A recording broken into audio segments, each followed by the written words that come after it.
Welcome into Bengals Breakdown. I am Tom Downey, producer Chris behind the scenes once again as the Bengals take on the Pittsburgh Steelers in NFL Week 12. Kickoff is just under a half hour away. Our pregame show, then of course the entirety of today's game as the Steelers are a narrow favorite against the Bengals. This line actually rising now up to 2.5 in favor of Pittsburgh.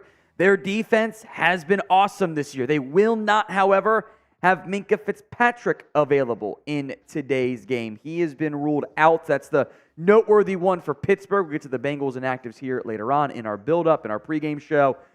The Bengals offense, of course, Joe Burrow not technically on the inactive since he's on IR, out for the remainder of the season, which means it's Jake Browning at the helm. This line was 1 in favor of Pittsburgh and then kind of shifted with more sharp money coming in on Pittsburgh over the course of the week. The over-under now set at 36. A very low over-under. You know, we're talking somewhere in that, maybe the winning team gets 20, maybe somewhere in that range. Maybe it's more like an 18, 19-point game. It should be a lower scoring affair for this AFC North division matchup. Both offenses, major question marks. Pittsburgh's fired their offensive coordinator, Matt Canada, doing it for America in the process. Bengals, of course, going to start Jake Browning for the first time all year. The other inactives for Cincinnati in this one. T. Higgins has been ruled out with that hamstring injury, still going to keep him off of the game day roster. Maybe next week he comes back. We'll see on that front. Kind of disappointing there. Cam Taylor-Britt also out with his quad. DeAndre Smith, who was kind of, a decent scratch already as the season had gone along. He is out with a knee issue now, but he was probably going to be a scratch anyway. I will make note. Hendrickson and Hubbard are good to go for Cincinnati. A big deal there. Chris Evans is out as Chase Brown makes his return, putting Evans once again as the odd man out in the running back room. Backup offensive lineman Trey Hill and backup defensive lineman Jay Tufele also out. This is today's Super Chat menu. No giveaways today, unfortunately, but we'll have some fun anyway. Every Super Chat, you will get a shout-out. $5, it's beer cheers, or I guess it's the hard Monster or the hard seltzers, whatever it is we have out there. We'll do those for every $5 that comes in. $10 is a shot, and you will go on our Bengals Hall of Fame poster as well. Put your name at the bottom of it there. $10 for that. $20, we'll make it 2 Skyline shots. Uncooked Skyline, which I had for lunch yesterday, by the way. Or was it yesterday? Yeah, it was yesterday. That one was cooked. The uncooked Skyline shots, $20 to enter on that front. I'll do 2 of them. $50 is a beer bong. And we will also do the Venmo 50-50 raffle, provided we get to, I'll say at least 2, and then I'll put in, $10 of my own as well. So that's the number we need to get to. So I guess 2 entries there, $10, 50-50 Venmo raffle at What Going Downey, $10 to enter on that front. Ooh, we got one early here. Gangsta Big Chungus coming through with a $5 super chat. Says, too early, Tom. Start chugging. I appreciate that, Gangsta Big Chungus. Cheers to you, my friend. I didn't actually grab a soda. If you can grab one for me, producer Chris, when you get a shot. Thank you, my friend. That's Gangsta Big Chungus, a $5 super chat. Very kind of you. I appreciate that. It's not too early. I was out late. My wife threw a surprise birthday party for me, so I was out a little bit later than what I would have preferred to do. Now, we are in a very difficult to win battle. I will not sugarcoat it. Steelers talk is much larger. We have an uphill battle to beat them in the Super Chats. It would be awesome if we did. 22-5. They did start earlier, so we're off to actually a pretty good pace there, relatively speaking, thanks to Gangsta Big Chungus. But it's going to be a tough battle there. All right, let's start it off with the Beast Unleashed. So it's the hard Monster alcohol, White Haze. I still can't figure out what the White Haze is. I'm going to Google it, by the way, because I have no idea what this actually is. White haze, monster flavor. Citrus? They say it's citrus elevated. Which, by the way, does not clarify what it is. I do get citrus, though. But it also doesn't tell me that. It's like, what flavor is it? It's blue. Okay, well, what flavor is the blue? Elevated citrus. What? That doesn't tell me anything at all. I have no idea what that refers to. So, cheers to you, Gangsta Big Chungus. I'll do another one. I'll keep the palate, hopefully, in decent shape throughout today's show, which is made possible by Prize Picks. I'm a big fan of Prize Picks. It's a simple, easy, fast, effective way to play daily fantasy sports. It's just you against the numbers. You can mix and match sports, NFL, NBA, NFL, college football, etc. They also offer a reboot policy. So if a player goes down with injury, that player is rebooted. In the first half, they don't come back. Player is rebooted. Your picks stay in play. I also love the flex play. We did a Thanksgiving specialty Prize Picks, and it hit, despite Jake Ferguson being 3 yards shy, catching only one pass, because Vince was going to go for all three. Here are my Prize Picks for the Sunday games. I've got Patrick Mahomes more than passing yards. I'm feeling a big-time bounce-back game for Mahomes. I've also got more than Trenton Irwin receiving yards, 24.5, and more than Jake Browning rushing yards. He ran for 40 last week in a half game, basically. 12 and a half in what's probably going to be a rainy day, so I'm picking the Browning-Irwin connection to stay hot on that front.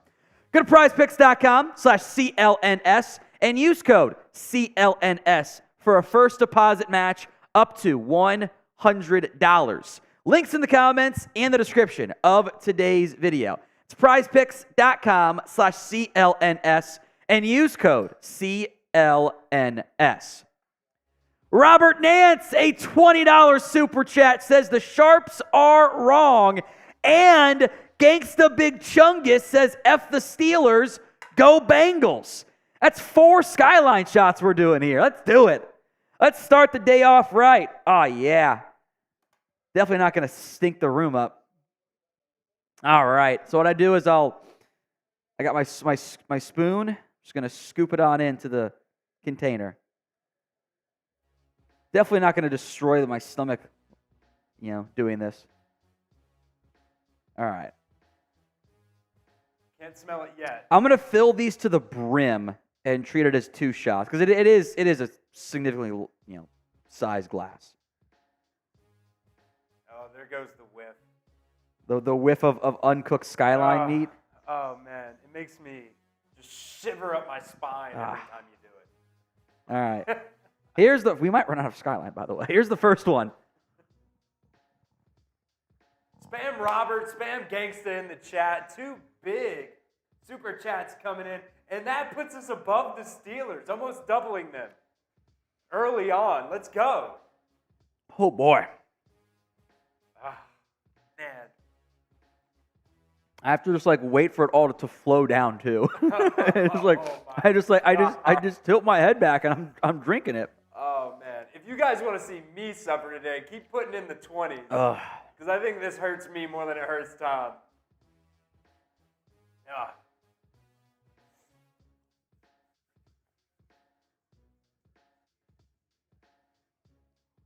Gonna get home tonight. My mom must be like, "Why do you feel bad?" I'm like, "Well, I ate a half a can of Skyline that was uncooked." This is like halfway gone now. By the way, it's crazy. All right, here we go. There we go. Tom's a trooper, man. I can't even watch him do it. I can't even watch him do it. Oh yeah. Oh man, he's acting like it's good. I'm gonna wash it down with some Monster Energy drink. We appreciate you guys. Things that healthy people say. Yeah. All right, thanks guys. Hold on. There we go. All right, the Bengals' last 5 games. Back to our normal conversation topics. kind of a tale of two quarters so far to an extent. There was like the early portion where they were not playing well with an injured Joe Burrow. Then they went on a run. 4 straight wins, including Seattle, San Francisco, and Buffalo. It's like, okay, playoffs are back on the menu. Bengals going to do that whole fart around for the first quarter and then get going down the stretch and make the playoffs and, push for a run. Painful loss to Houston. They take the lead against Baltimore. Joe Burrow touchdown pass. And then he injures his wrist on that drive and does not return at any point. And the season's now over. And now it's Jake Browning trying to keep the Bengals playoff hopes alive. To put it in perspective, folks, a win today, independent of other results out there, which the Bills won and the Texans are going to be impactful, but we'll have to wait and see. The Bengals playoff chances with a win, 26%. With a loss, it's 4%. So this truly is a must-win game for Cincinnati. If they do not win, it's done. We're going to do draft coverage after it. The season's over. If they win, I'm saying there's a chance. I'll leave it at that. Pittsburgh has been very inconsistent this year. Actually, they've been the most consistent team in football. They've been outgained in every football game this year, somehow continuing to be an above 500 team. None of it really makes sense. That's all very strange and confusing, and none of it tracks the way it should. This will be a close game. I did take Bengals plus 2.5 today. This is going to be a dogfight. I'm unconvinced it's going to do anything to come down to a wire. Might be a 3-point win. If so, so be it. But I think this is going to be a true dogfight between Cincinnati and Pittsburgh. So who you got winning?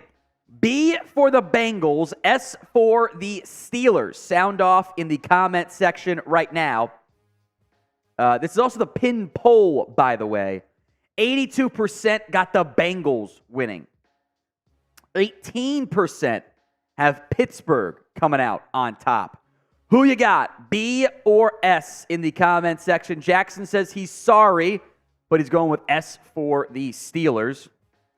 I mean, they are favored. I get it. I totally understand. What else we got in there? Get your B or S's in. I got Bengals plus 2.5 today. Home underdogs, a line that didn't make sense early on. The Sharps have jumped in on it to push it in favor of Pittsburgh. I got a good feeling about Bengals finding a way to hang around and potentially win this game down the stretch. Maybe with an Evan McPherson walk-off. Yeah, I don't think Jake Browning's really that bad. He showed some decent stuff, especially running the ball. Yeah. He can extend plays, and the Steelers defense is pretty dang good. But he can make some stuff happen. They're going to have to find a way to... The defense has to play better. That's a big thing today. Crypto Crazy's got B for the Bengals. Jacob's goat horns, and no goal horns is in like the hockey sound. And other stuff say B for now. Robert Nance says home dog. He's got the B. Crypto Crazy spamming B as well. Let's talk keys to victory for Cincinnati. Number one, this defense has to step up. They have got to be better. They have not played well enough this season. This is supposed to be a defense that can get playoff runs, and against the best teams, they do tend to deliver, but they haven't done it as much this season. CJ Stroud had way too much success. Noah Brown was cooking them, just leaving guys open. There's been a lot of change in the back end. I get all of that. You're playing a bad offense today. Kenny Pickett's numbers are a disaster. To put this in perspective, folks, the Cowboys defensive back Deron Bland has almost as many touchdowns as Kenny Pickett does this season. How? And I get, there are times like, oh yeah, we ran the ball, we punched it in. They're not moving the football either. This is a bottom 5 offense by pretty much any metric. Now, Kenny Pickett's rankings this year, EPA per play, EPA is expected points added. It's best viewed as how good is your passing offense? Most of the credit goes to the quarterback in that scenario, and most of the blame too, but the supporting cast can negatively impact it or benefit it. Good play calling, good after-catch stuff, EPA will go up. Drops, etc., EPA goes down. He's 28th in EPA per play. Every time the Steelers drop back to pass on offense, they're losing expected points added. Horrible. Success rate. This is a little bit more of just like overall, just 3rd and 3. Did you get the first down? First down, did you get 5 or 6? Did you take a sack, turnover, whatever? 28th. QBR, 28th. Everything says bottom 5, or I guess bottom 6, since I think there are 33 qualifying quarterbacks. That's still 5. So still, he's not been very good at all. He's been a real problem. He's got his last 6 starts, he has 2 touchdowns. 0 turnovers, 2 touchdowns. It's insane. The offensive coordinator change with Matt Canada out and Sullivan in, the quarterback's coach, I am unconvinced that's going to be enough for them. I don't believe much in Kenny Pickett. Maybe he makes me look dumb today, and it really was all Matt Canada's fault. We can blame Canada if so. But I think they're going to try to feature George Pickens more. I think they'll feature Jalen Warren more, in theory. And Pittsburgh can run the ball a little bit. They're actually pretty solid in that area. Warren is the explosive play machine. Najee Harris, kind of the ground him out guy, which always a bit of a red flag. When I think legitimately, I think Warren's the better back because it gives me the big chunk plays. And he was the undrafted free agent, and Najee Harris was the first-round pick, but that's how it goes. And in what should be a rather rainy day here in Cincinnati, you would like to be able to run the football as well. So what is your confidence level in the Bengals beating the Steelers? Scale it for me from 1 to 10. 1 on the low end, 10 on the high end. How confident are you in the Bengals taking down the Steelers? Scale it from 1 to 10. 1 is the low number. 10, of course, is the high one. We'll give some shout-outs here as these begin to flow in. I see Ice Raptor Gaming says 5. Keith Brewer says 8. I think 5 is kind of a decent number there. It's not exactly a game. You're not supposed to win it, But I think you can win it. That's how things, tend to go. It's football. It's the AFC North. That typically means this ends up being a dogfight. And I think that's what you're going to get today. I think it's going to be a good, close, if maybe ugly game. Crypto Crazy says 15, not to just to 25. Jackson 4.5. Althea says 7. Robert Nance says 7. Now we are also in a like battle against Steelers Talk. Great like ratio right now, guys. I appreciate that. 18 likes, 23 people watching. So as you see the audience coming in, it'll continue to rise as the game gets closer to kick off here. Tell them to like the video. So it's simple, it's free, it's easy. It allows us to continue to grow when you guys like that video. So every video you watch here on Bengals Breakdown, make sure it is liked. We actually have more likes than viewers, which is kind of crazy. It means people have left and they're going to come back. People leave, go to the bathroom, and now we're back up there. So appreciate that, guys. Remember, we have a long way to go to take down Steelers Talk. Let's see how close we can do. If we can be at 70% like ratio, I'll be happy. It means you guys are locked in, and I appreciate that. Key to victory number 2: offense isn't a negative. It's a double negative to a certain extent, but it's also accurate. Jake Browning gets his first start in the NFL. Tough spot to be in. Got to go on the road in a hostile environment, subbing in for an injured Joe Burrow against a good defense, great defense in the Baltimore Ravens. Now he stays at home in less than ideal weather conditions for his first ever start against the Pittsburgh Steelers, also a really good defense. That's tough. The offense doesn't need to make many changes for Jake Browning in terms of his strengths and weaknesses compared to Burrow. He's just not as good at pretty much everything as Joe Burrow is. His numbers don't necessarily pop off the screen. I do wonder how aggressive they'll let him be. If they'll try to get, potentially involved and allow him to air it out, or if they're going to be way more conservative. Even when Joe Burrow was injured and very clearly not 100%, they weren't trying to run the football that much. That might change today. Pittsburgh, folks, has been outgained in every single matchup this season. It's a stunning stat. and they're still 6-4. But if you win this one, you go to 6-5, they drop to 6-5, you're right there back in the mix in the playoff hunt. Your offense needs to not shoot themselves in the foot.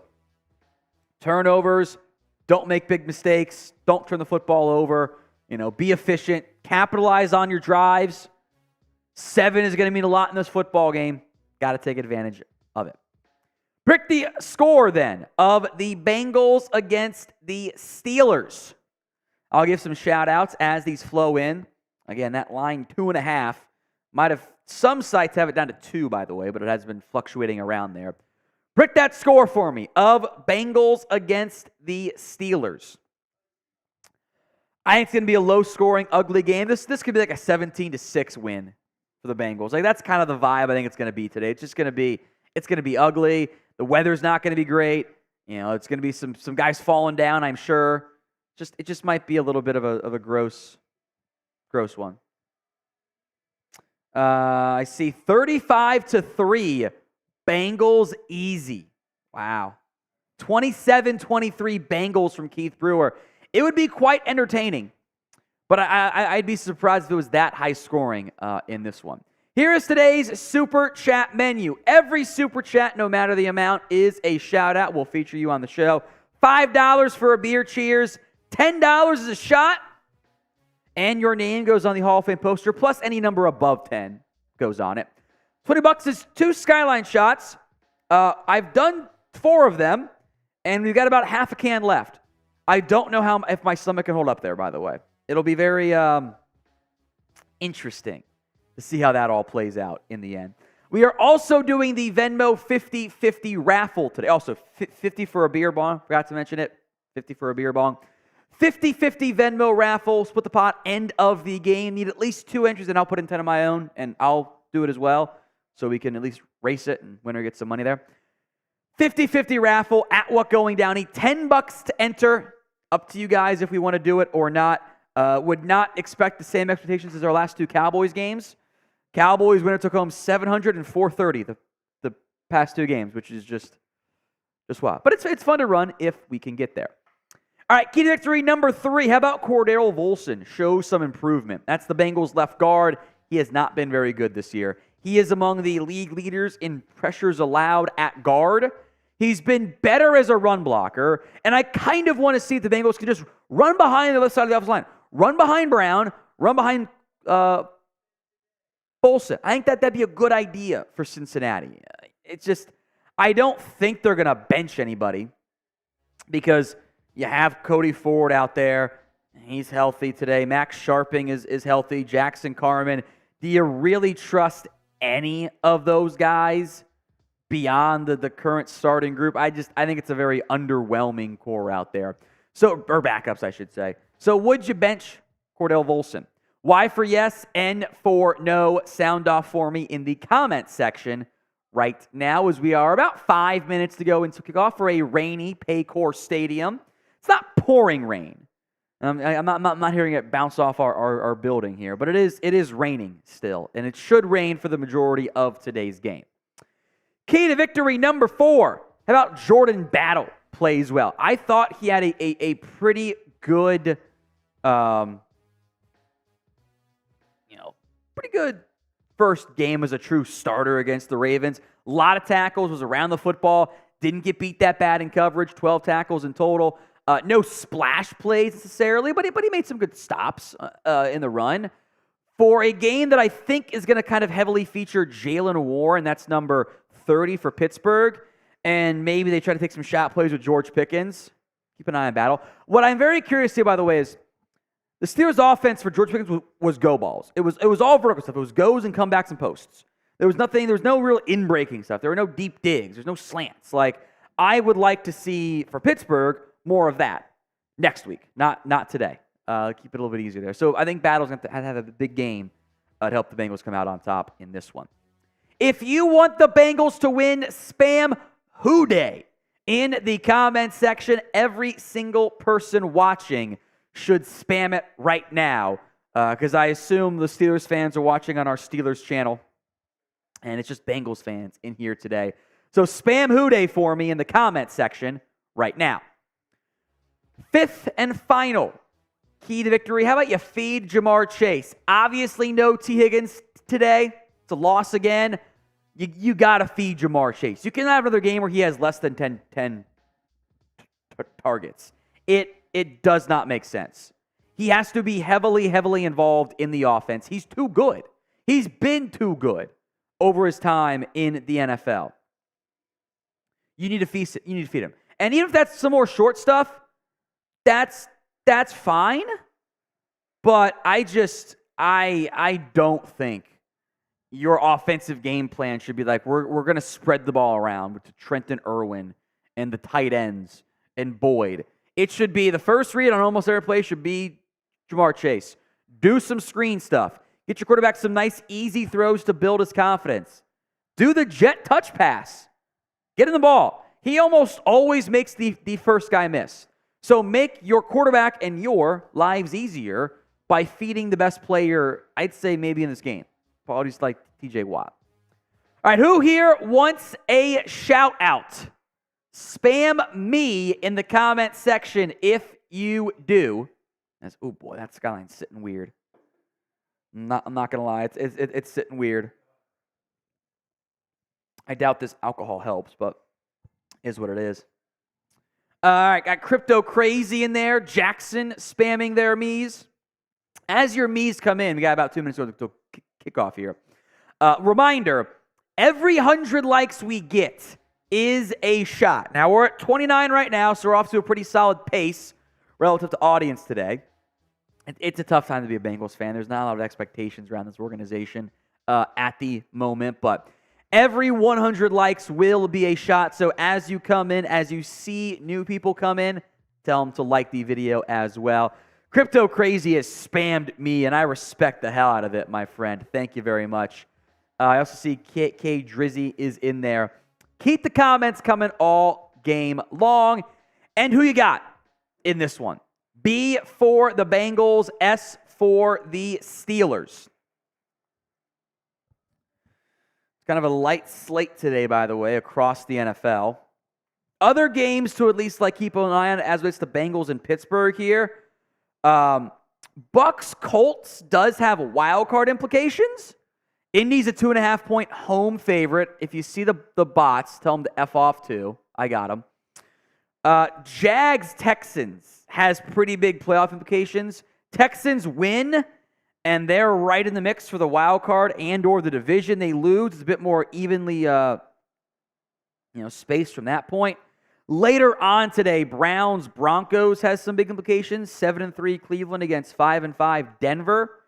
And then Bills and the Raiders play later today. Of course, the Ravens then play on Sunday Night Football to make it just a little bit more entertaining from that standpoint. So that should be a pretty good football game. Ravens-Chargers, in theory. We'll see if the Chargers can not Charger. They're very good about that there. So keep spamming B in the comments section and spam CIN if you want the Bengals to take down the Pittsburgh Steelers in this one. Should be a fun game. I think it's going to be an ugly game to a certain extent. It's Jake Browning's first ever start. Mike Tomlin has never lost to a first-time starter, although he did lose to second-time starter Dorian Thompson-Robinson last week, which, seems like kind of maybe deceptive stats, I'll call it, of oh, yeah, they haven't done that, but they've lost other ones there. I appreciate DA Darkness spamming, Crypto Crazy spamming it, Sexy6619, and the bots that we will block as well. I'm excited for this one. I'm excited. I don't know if Bengals will win, but if they're going to get a win this year and make any pushes at all, it's going to have to be today. By the way, Joe Burrow is on the sideline today. So he's out there as the vet mentor mold, if you will.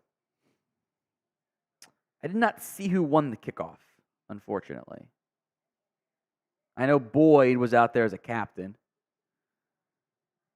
Other coaching news, Indiana fired Tom Allen today. I'm thinking some of you might care about that a little bit. How about the Bob Stoops A&M stuff? Mark Stoops? Or Mark Stoops, excuse me, yeah. That was wild. That stuff never works.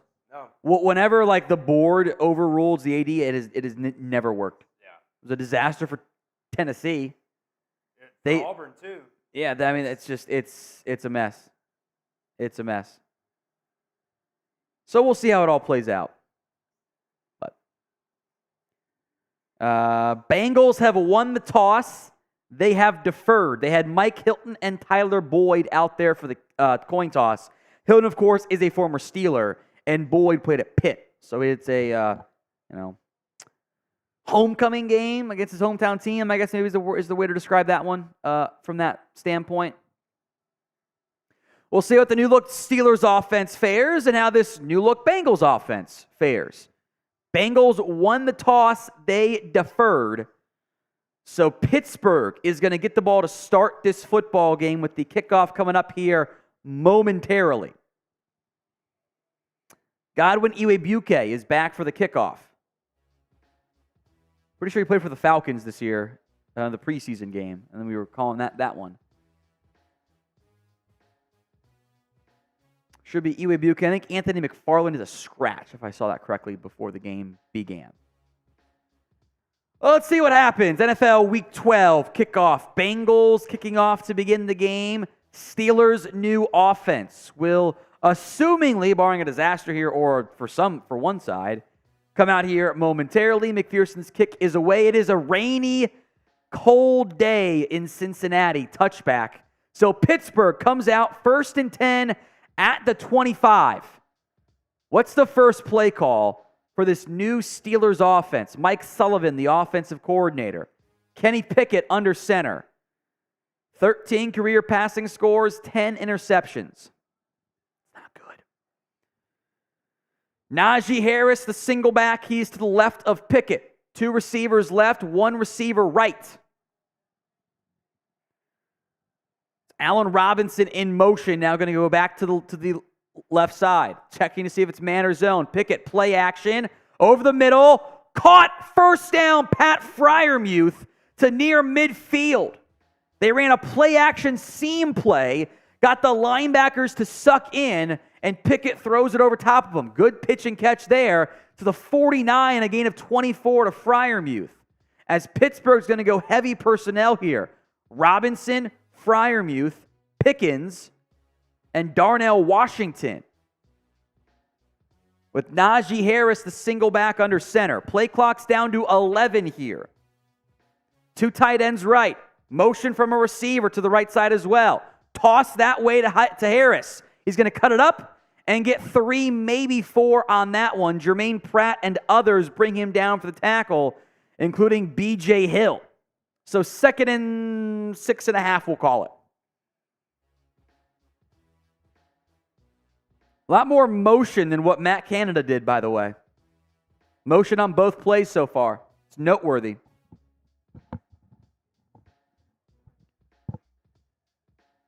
Second and 7 for Pickett. Trips left. Now they're going to motion him into the right side. It's Calvin Austin III. He's at the bottom. Tunnel screen to Johnson. Makes one guy miss. Stumbles and loses even more yards. Mike Hilton. It's a loss of about 5. TFLs in the comments. Johnson made Hilton miss and then kind of stumbled a little bit.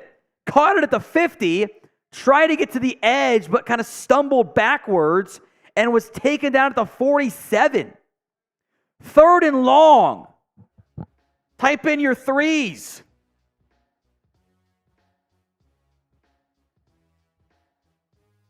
Shotgun set. They're going to motion Jalen Warren out wide left. Akeem Davis-Gaither on the field. They're going to bring 3. Pickett all day. Checks it down to the tight end. Hayward doesn't get it. He got about 10 on that one. 4th and about 2. If I'm Pittsburgh, I would go for this. Let's see what they do. In Bengals territory,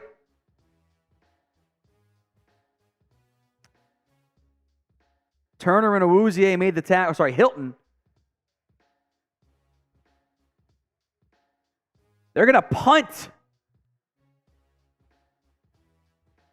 on 4th and I guess it's 2.5. Bengals in kind of a coverage look here. It's away, the punt is. Bounds at the 4. And touchdown. But the Steelers defender had already gone into the end zone, tried to jump up, and then push it forward. So good effort there by Calvin Austin, but he was in the end zone, jumped up, and tried to touch it in. It's a good effort, but he overran it by about 2 yards. So Bengals going to take over at their own 20. About a few minutes into the first quarter of this one. Today's show made possible by Prize Picks. Go to prizepicks.com/CLNS and use code CLNS for a first deposit match up to $100. That link's going to be in the comment section and the description of today's show. I like the flex play on Prize Picks. You would win more if you go all 3 or go all 4 or all 5. I like going 2 out of 3. I only get 1.25x back. That's okay. I hit that every week, and normally it's because of the flex play that I hit it. I am in the green. I've hit 6 of my last 7 prize picks of my three-game prize picks. Can we make it 7 of the last 8 today? We shall find out. I've got 2 Bengals picks involved this week. I've got more than Jake Browning rushing yards and more than Trenton Irwin receiving yards. In the Chiefs game, by the way, I've also got Patrick Mahomes more than passing yards because I'm just feeling it's a bounce-back game for Mahomes. So I like the Mahomes pick, and I think I got great value on Irwin and Brennan because they hit over or more than on both of those in the game against the Ravens. They put in half a game, basically. Go to prizepicks.com/CLNS and use code CLNS. Again, that's prizepicks.com/CLNS and use code CLNS for a first deposit match up to $100. Links in the comments and the description of today's show. We're trying to get to 6,000 subscribers on today's live stream, so help us get there. If you have not already, make sure you are subscribed. Free Bengals videos all season and off season long. That number is tied right into the YouTube analytics, so as it goes up or down, if the bots sub and then leave because they learn that to subscribe, you'll see it rise and flow. We get 6,000. Depends on the audience. We need a good game today. We'll find out. Bengals football here. Some Steelers fans in attendance for a kind of rainy, chilly, uncomfortable day, I'll call it. Not a day you want to be out there a lot. Sample and Chase out there along with Hudson. Browning under center. First career start for Jake Browning, the former UDFA. First play is a play action. Browning, under pressure, throws and floats it out of bounds, incomplete, and my goodness, that was dangerous. That's the thing about Jake Browning. You're going to have those heart skip moments where it's just like he threw it away. It didn't always feel like it was going to be a throwaway. It kind of floated on him, but he got rid of it. Incomplete. 2nd and 10. Irwin and Wilcox and Chase out there. I think an extra lineman. It is an extra lineman, and it's a handoff up the middle to Mixon, and Mixon's going to get 3. So 3rd down. Couldn't tell who that was out there for the extra lineman package. Keanu Benton made the tackle.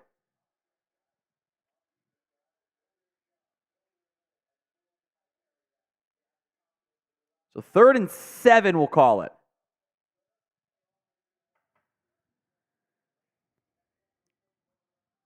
I assume it's going to be shotgun. Here it is. Tight end now going to motion to the left side. So kind of a trips left with 2 tight ends in line.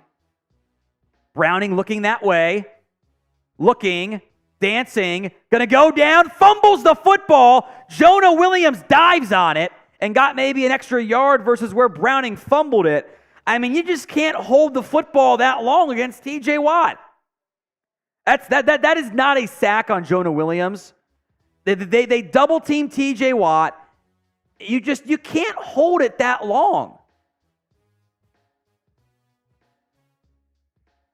Great effort sack from Watt to beat the double team. Good job by Jonah Williams to pounce on the loose football. Near disaster. Averted. Punt is away from Brad Robbins. Some space to go for Calvin Austin. Going to cut it up to about the 49. So basically, where the Steelers they were actually in Bengals territory. So field position changed by about 10 yards on that one as TJ Watt, the strip sack, Bengals recover. And I believe there is a flag now on this play. I believe.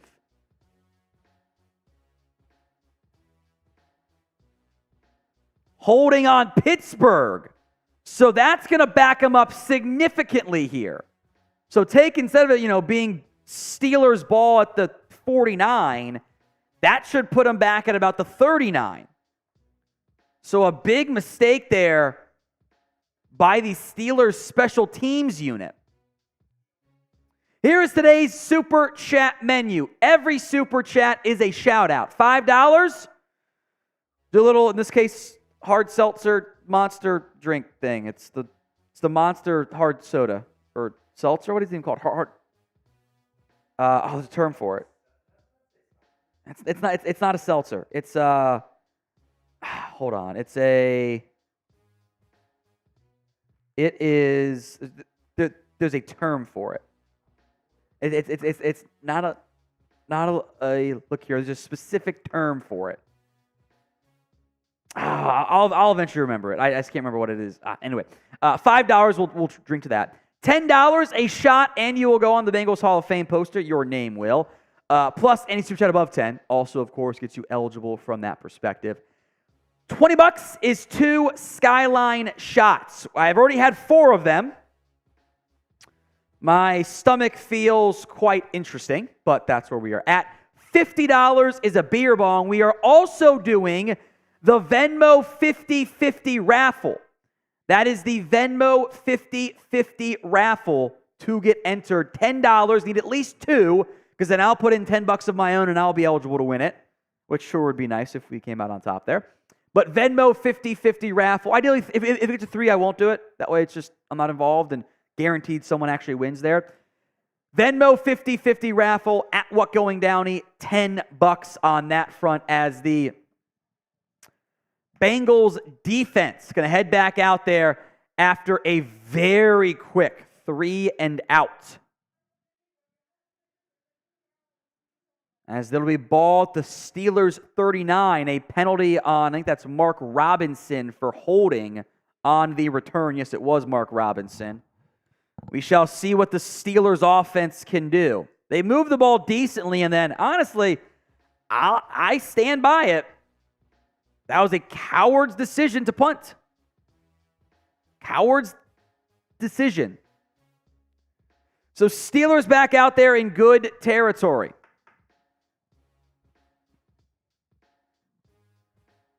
First and 10.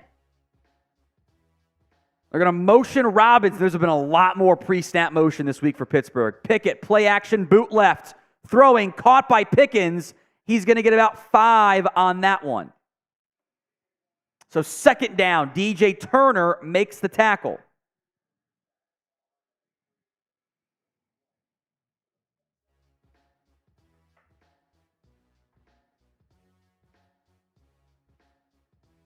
Second and 5 here. Pickett's now under center. Jalen Warren in the backfield.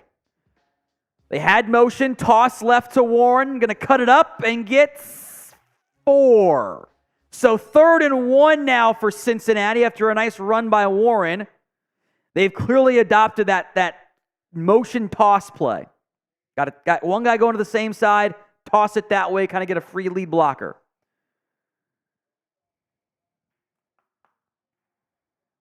Warren's explosive. 13 10-plus yard rushes since week 9. Almost every third one is a big play. Pickett under center. Warren in motion. Boots that way to Warren. Caught. First down. They had Warren as a fullback, or Warren in motion. Najee as the fullback, basically. Got it to Warren in the flat for a first down. Nice pickup there by Pittsburgh. Very creative package. Not quite enough time for Mike Hilton to get over there coming from across the field. So first down, Pittsburgh.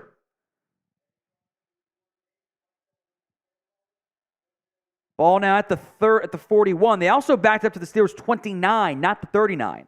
So it was a 20-yard loss with where the holding was to where the return was. Pickett, play action, looking, spinning, tripped up by Trey Hendrickson. It's a sack. Spam 91. Hendrickson brings him down to the backfield.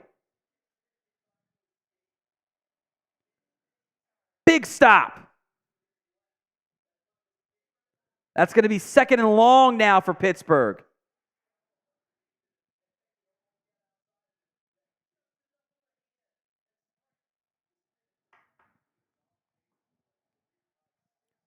.5 sacks this season for Trey Hendrickson. Second and 18 now. Trips right. Looks like zone from Cincinnati. Draw up the middle. Harris makes one guy miss. Is going to get spun down at the 37-ish. So third and long still. Spam your threes. Third and 13 and a half, third and 14, third and 13, somewhere in that range. What does Pittsburgh dial up? Last time they ended up doing a check down in this scenario. Pickett signaling the play. They break the huddle with 10 to go on the play. They're going to have to go tempo here.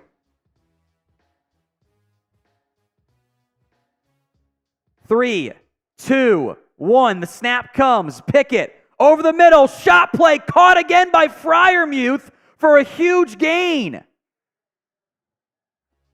Just wide open to the tight end. I don't know if they were in the cover 2 look there. Logan Wilson, the safeties all kind of get caught up, and no one really follows Freiermuth. And he just gets behind that middle part of the defense. Canada gets fired. They immediately attack the middle of the defense. Go figure. So Pickett, heavy personnel package here. One receiver, tight ends galore. To the left side. Handoff to Jalen Warren. Warren is going to get taken down hard by Daxton Hill. Warren nearly broke that one. Big pickup. Or big stop, I should say. Second and 6-ish now. Second and 6.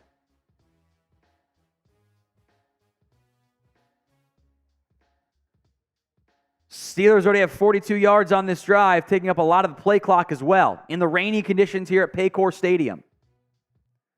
Second and 6. Pickett, play action, going to roll right.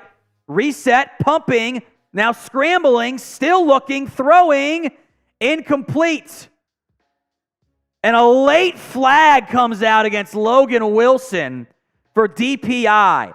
I hate those plays. And he went to grab it and then stopped and then decided to grab it and throw it. There's no way that catch can be made. It's off the heels of Logan Wilson. What do you want the defender to do? It's underthrown. I just hate it.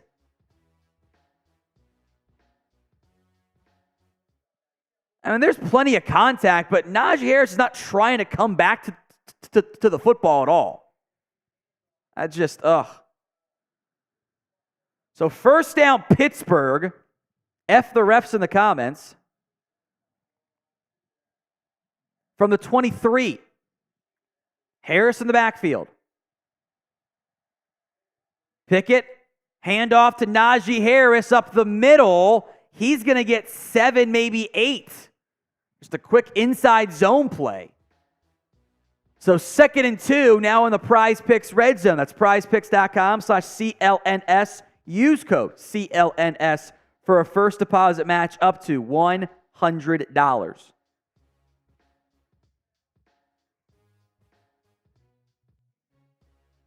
Actually, it was a trap play, not so much inside zone. They pulled the right guard.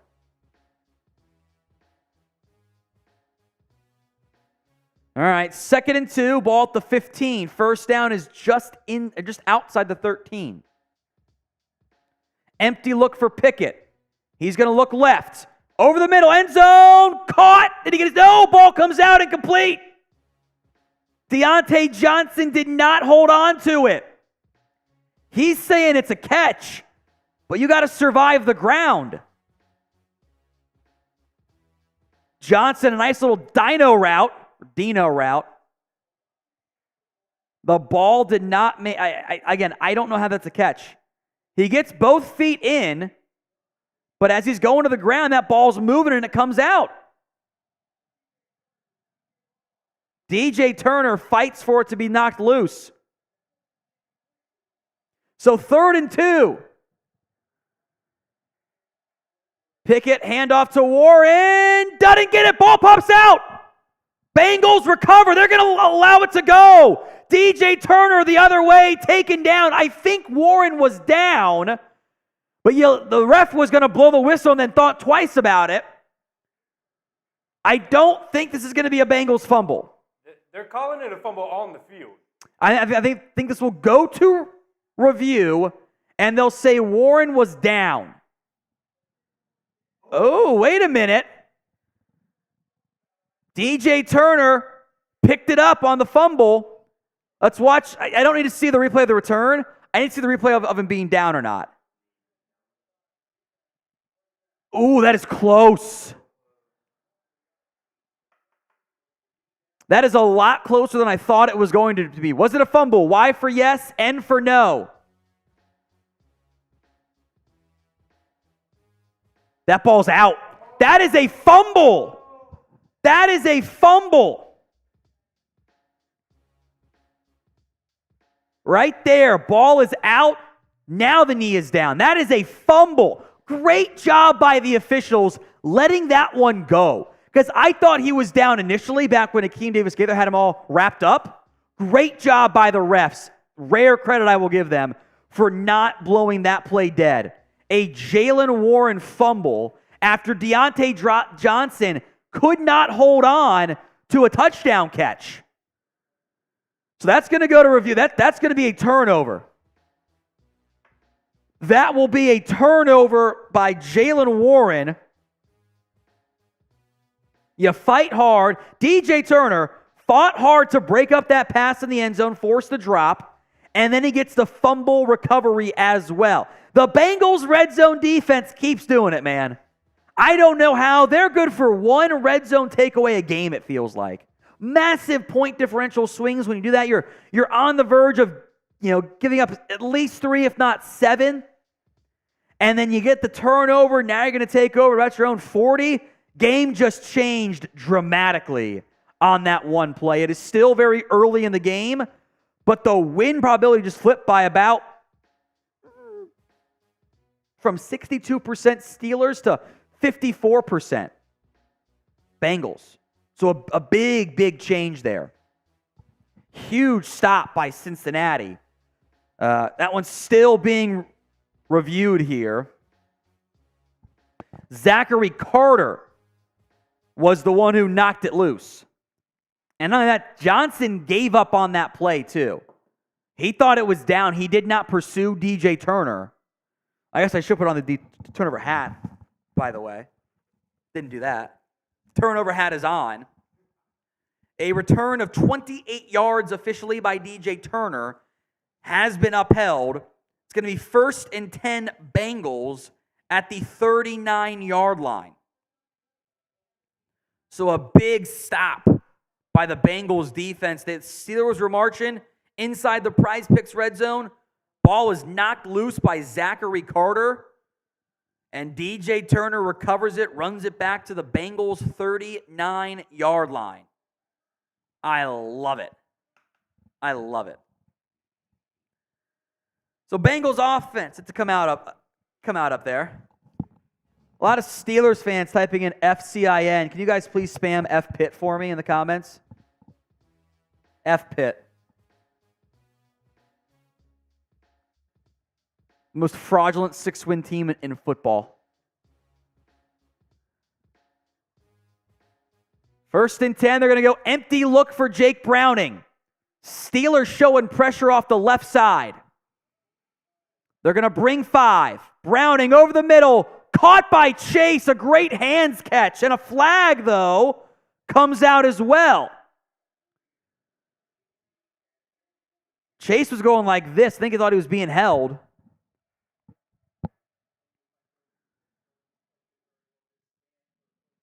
What's the flag for? DPI declined on Joey Porter Jr. Said he was too grabby against Chase. So first down Bengals, type in those ones.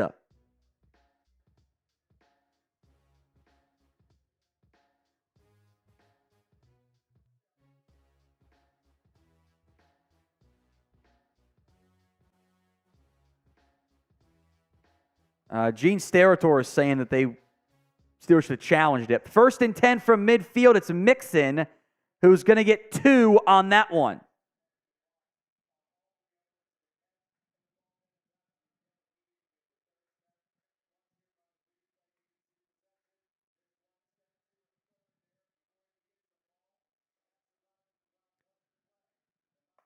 So 2nd and 8.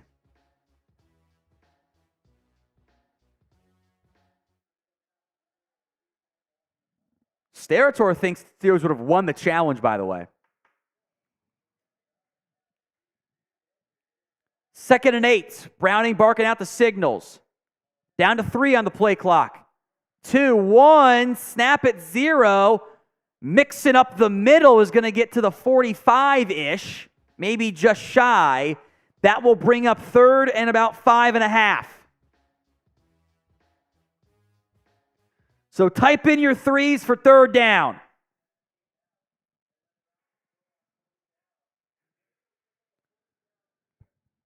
You're kind of on the fringe of 3-down territory or 4-down territory.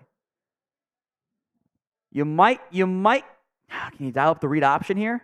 Browning can move. They're going to go empty. Steelers showing a double A-gap blitz. 6 over the line. Free play. Browning in the dirt. TJ Watt jumped early.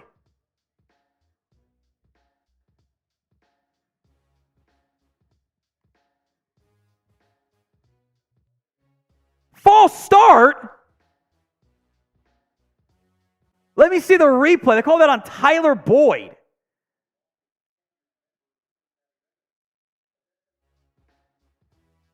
Oh, he did move at the same time Watt did. That was a false start.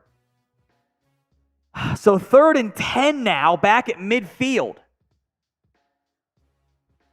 They're going to go empty personnel again. Browning by himself in the shotgun. 2 tight ends to help chip. 4-man front. They're going to bring 4. Browning checks it down to Irv Smith. Got to about the 43, 44. Oh, you should go for it. I mean, you'd go for it if you had Burrow, but when you have Browning, what do? They're going to stay out there on offense.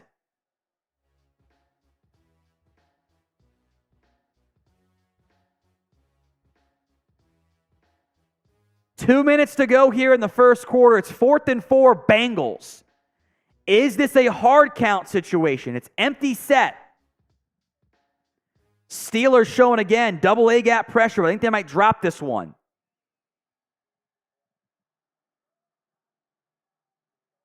And they're going to take the delay of game. They had 3 guys in motion at once. So they take the delay of game. You got to get up there quicker to the line if you're going to do a hard count, though. They didn't have any time to really do any of that hard stuff. It was all kind of like, we'll see. So 4th and 9, they will punt. Punt team on.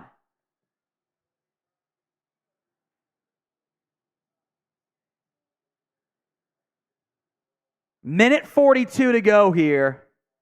Brad Robbins at the Steelers' 49-yard line. Can you get him inside the 10 or at least near it?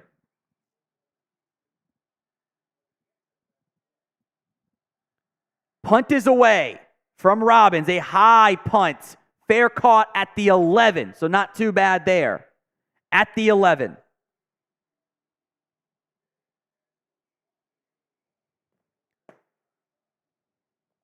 So Steelers come back out. It is 0-0 still in the first quarter as the Bengals and Steelers in what looks to be a low-scoring AFC North dogfight, just like we thought it might end up being. We are also in a like battle against Steelers Talk.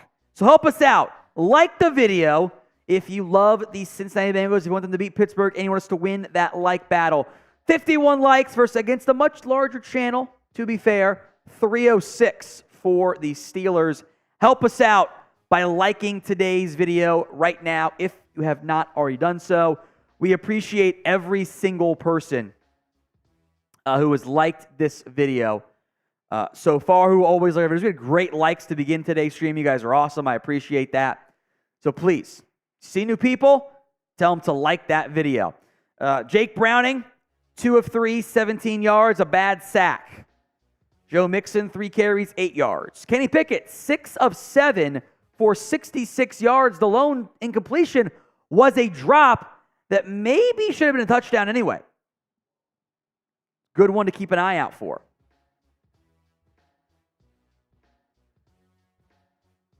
See what they dial up the Steelers offense does. Looks like a better offense.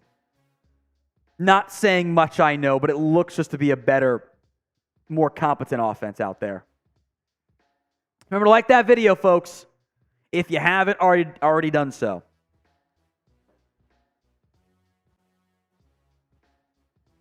Jags are up 3-0 over Houston right now. Bucks and Colts tied up 3. Falcons up 6-3 over the Saints. Patriots, Giants tied up at 0-0. Kind of an ugly game out there. Titans up 7-0 over Carolina.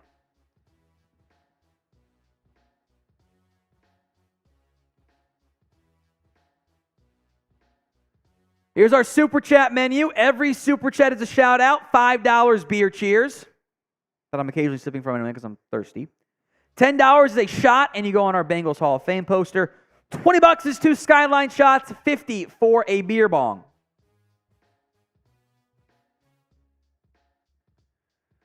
So Steelers under center. Handoff to Najee Harris. Harris up the middle. Going to push forward that pile. Still running. First down and more to the 31. A 20-yard gain from Najee Harris. Never stopped the legs moving. The O-line pushing. What a run by Pittsburgh. Wow. It's one of the longer runs I think Harris had all year. He first gets contact for a game of like 4 and just keeps going, squeezing through, keeps going. Bengals can't grab him. What a run. That's throwback smash mouth football. Now to the 31-yard line. Allen Robinson in motion to the right side. Play action, boot that way from Pickett. Looking, tucking, running. Gets 6, maybe 7 on that one.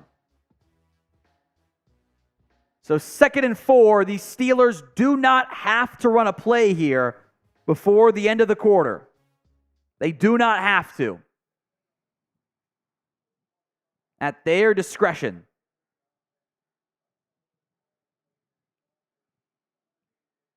Second and 5. Bengals legend Jesse Bates had a 92-yard pick 6 against the Falcons, or for the Falcons against the Saints. First quarter ends. It'll be 2nd and 5 once the second quarter begins here. After been I think a Steelers-led game so far. Total yards, it's 108-19. The Steelers have had multiple plays beyond that total yardage for the Bengals. They had the 29-yard throw to Pat Freiermuth, and then another 23-yarder or 24-yarder to Freiermuth, and then Najee Harris, a 20-yard run on his last carry. Remember to subscribe for more free Bengals videos. There are some alleged Steelers fans in here, which I find annoying. You guys have your own things to go do. Or are you just that scared? They might just be that scared. Hit that sub button. Free Bengals YouTube videos all season long. Bengals win. Their playoff chances at 26%. Depending on what else happens, it could ebb and flow a little bit. Not significantly drastic, but enough. Whatever else happens today. They lose, though. It's down to 4%. This truly is a must-win football game for Cincinnati's playoff chances.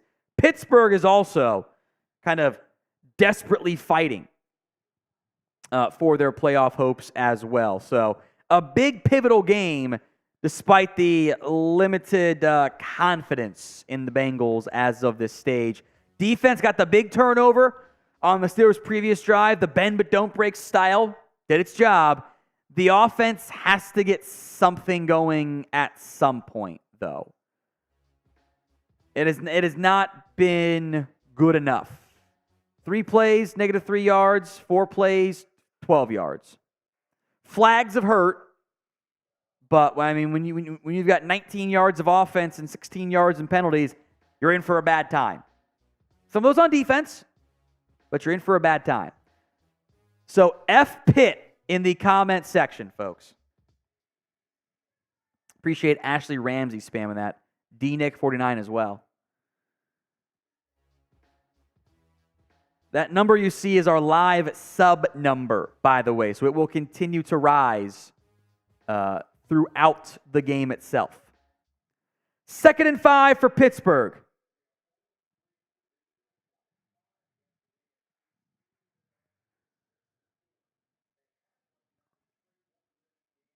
The Steelers, by the way, at long last are trending for their first more yards gained performance, up by almost 100 right now. 2nd and 5 for the Steelers at their own 36. 2nd and 5. Motion with Calvin Austin. Hand off to Jalen Warren. Cuts it back and goes right into Sam Hubbard. B.J. Hill also on the tackle. A gain of maybe 2. 3rd down. Type in your 3s. Been a lot of plays to Freiermuth today. 2 big chunk gains. Both just seam shots downfield. Just getting behind Logan Wilson. Now what you do is you do a seam shot. You do kind of a dagger concept. Send the seam to Freiermuth. Send the receiver in behind him underneath the tight end. What they should do here. It's only 3rd and 3. You can do a shorter route. Oh, that's exactly what they did. Shot play. Caught. Johnson, a huge gain, beating DJ Turner. Huge chunk play downfield to Deontay Johnson. It's a gain of 39. Perfect throw by Pickett, right in the bucket, despite some hand fighting. You get rid of Matt Canada, and the Steelers' offense comes alive. Cover 1. Pickett drops it in the bucket over the shoulders. They did run kind of a dagger concept, but they did run the tight end seam and drag someone over the middle. He was open too. Pickett hands it off to Najee Harris. Harris going to get nothing on that one. Logan Wilson leads the tackle charge. So 2nd and 10 for Pittsburgh.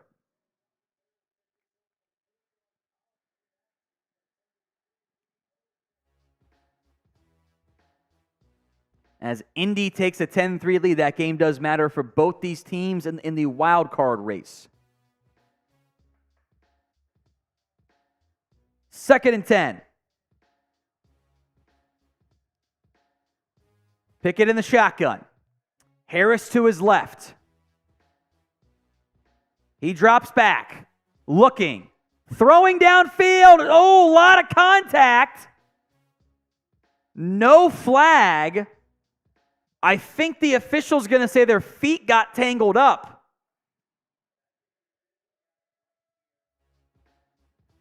A lot of contact there with Awuzie and Freiermuth.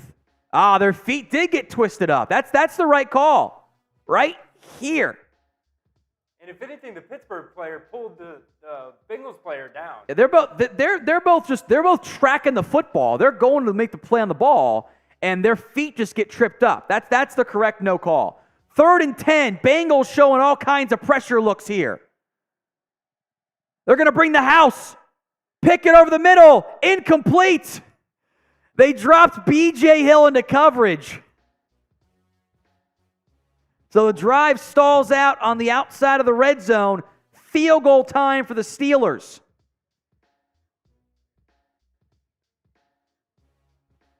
Daxton Hill got his hand on the elbow of Pickett, led to an errant throw. So Chris Boswell on for a 41-yard try now. Just inside the left hash. Good snap, good hold, and that kick is also good. So it's 3-0. Steelers lead over Cincinnati. 12:39 to go here in the first quarter. The Steelers' offense has been quite effective today. Despite 2 incompletions. Honestly, Pickett hasn't really missed any throws yet. 7 of 10. Should have been caught by Johnson for 6. Shot play that was decently thrown, but the receiver and DB get tied up. They fall down. It's fine. That's how it goes. And then hit as he throws on 3rd down. Pickett's been good. Despite that, despite having a total yards difference of 149 to 19, it remains a 3-point game here in the second quarter. As the Bengals will get the ball back here momentarily. Keep typing in F Pitt in the comments section to drown out the losers Steelers talk channels. Imagine spending your time on this channel when you have your own stuff to worry about there. I assume it's Coop, but what do I know? You're getting him back? You're trolling on that side? Good job, producer Chris. Good job. F Pitt in the comments. Elsewhere around the NFL, still 10-3 in Indy, as the Bucs offense really starting to kind of stagnate here a little bit. They just lost 2 yards to Rachaad White on a run.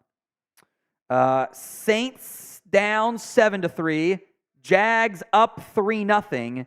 And Tennessee up 7-0 over Carolina. Will Levis looking pretty good today. Unfortunately for Carolina, another offensive line injury. Chandler Zavala's now. They're not like their 5th receiver. Or 5th offensive lineman. Phil, $8 super chat. Cheers to you, Phil. I appreciate that. Bottoms up. Very kind of you, my friend. Very kind of you. Ugh. F Pitt in the comments section.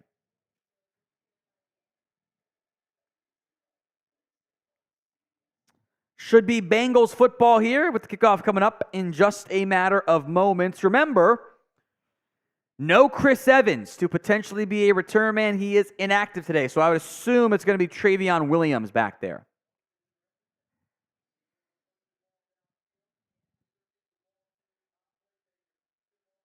Kick is away. Low squib kick. Bounds into the arms of Williams. He'll return it. 15, 20, 25, 30, 35. Going to cut it up and dance. 40, 45 taken down there. A great return by Travion Williams after a line drive squib kick. Good blocking and a nice return there. That's a return of 46 yards to the 47.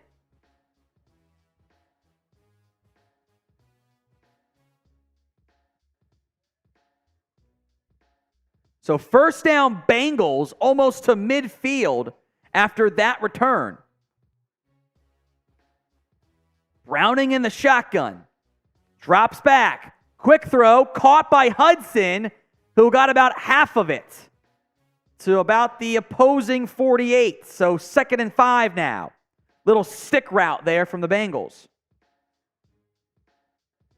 And there should have been a face mask, by the way, on that return. Refs missed it. Should have been flagged. They gave Hudson 6 on that play. Charlie Jones, Mitchell Wilcox, Sample, Chase, and Mixon. A unique personnel package here for Cincinnati. Tight ends are all tight, along with Jones. Play action.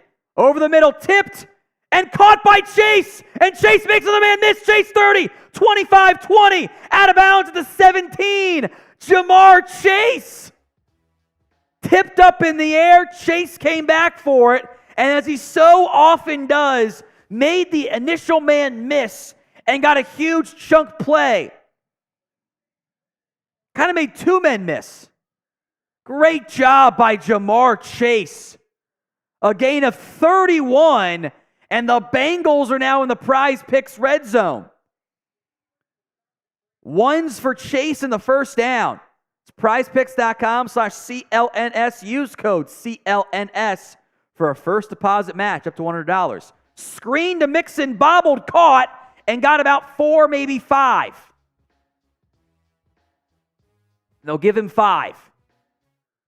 Mixon one-hands the screen after, bobbling it to himself. 2nd and 5 now.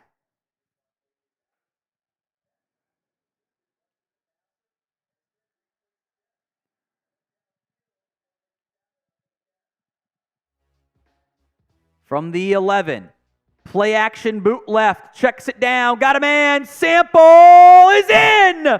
Touchdown Bengals! Spam TD! Little design play action, check down to Drew Sample, he takes it in.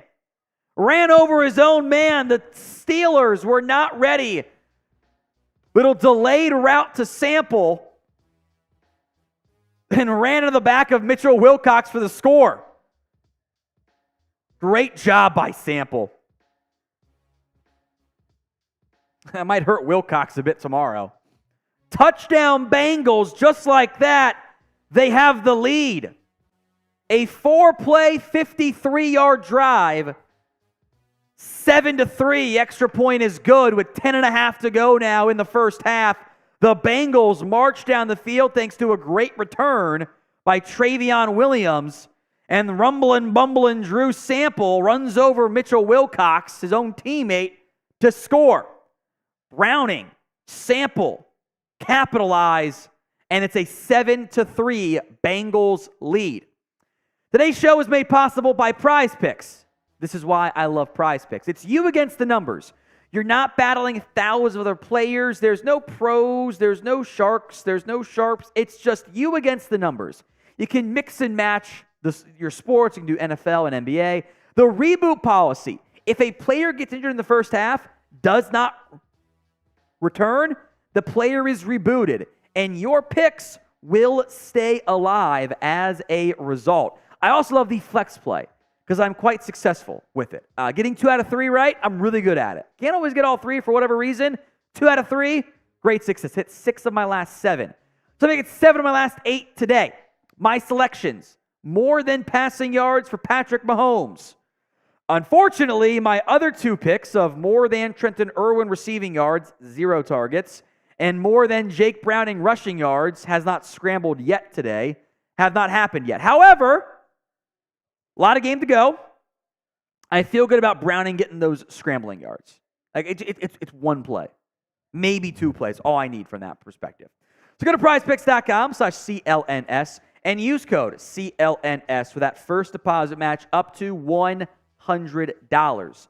Link will be in the comment section and the description of today's show. That's prizepicks.com/CLNS and use code CLNS for a first deposit match up to $100. Links in the comments and the description of today's video. You'll see our live sub numbers throughout today's show as well. Every time you guys subscribe or unsubscribe, you Steelers fans who have been watching, you'll see that number rise and fall. The goal is 6,000. In the not too distant future, there's a new sub. Thank you very much. Free Bengals videos as well when you guys are subscribed, youtube.com/BengalsTV. There is ice skating, by the way, in downtown, Producer Chris, if you want to take your girl at some point. I've never been ice skating. I can only imagine I would embarrass myself. You're what we call a bender. What does that mean? Your knees are going to bend while you're doing it. I am also a bender. And it looks like they got bumper cars, which kind of seems fun. Although she looks so disinterested. She looks like, why am I here? Why are you filming me? Her husband made her do that for sure. He was over there just like hitting her. Bengals lead 7-3.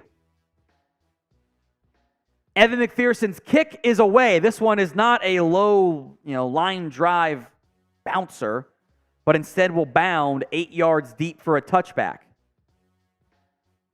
All right, 1st and 10, Steelers at their own 25-yard line. Remember, no Minkah Fitzpatrick today for Pittsburgh. No Matt Canada either. And it's clearly led to better results. Unquestionably. 2 tight ends out there. 3 tight ends out there. George Pickens, Jalen Warren. Shot play maybe. They're kind of shading the extra safety towards Pickens. Pickett over the middle. Check down. Caught by Washington, who stumbles. Still running. Gets the first down.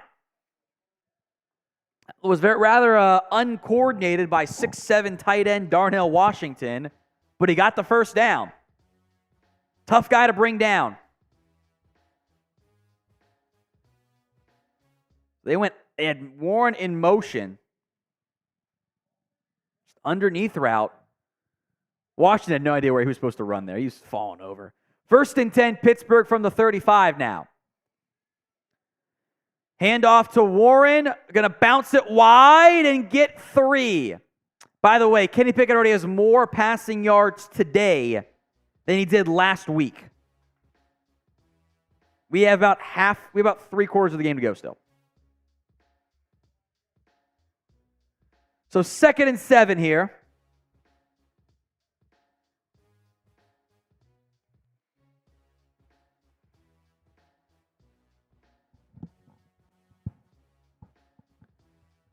Clock is bleeding here, the play clock is. Down to 10. Pickett's under center. 2 tight ends still. Actually, 3 tight ends. Motion with Cam Hayward. That toss right play again to Warren. Warren going to cut it up the middle and get 3 again. So 3rd and 4. They really are leaning into that motion tight end or receiver to the side and toss it that way. They've liked that play call. So 3rd and 4.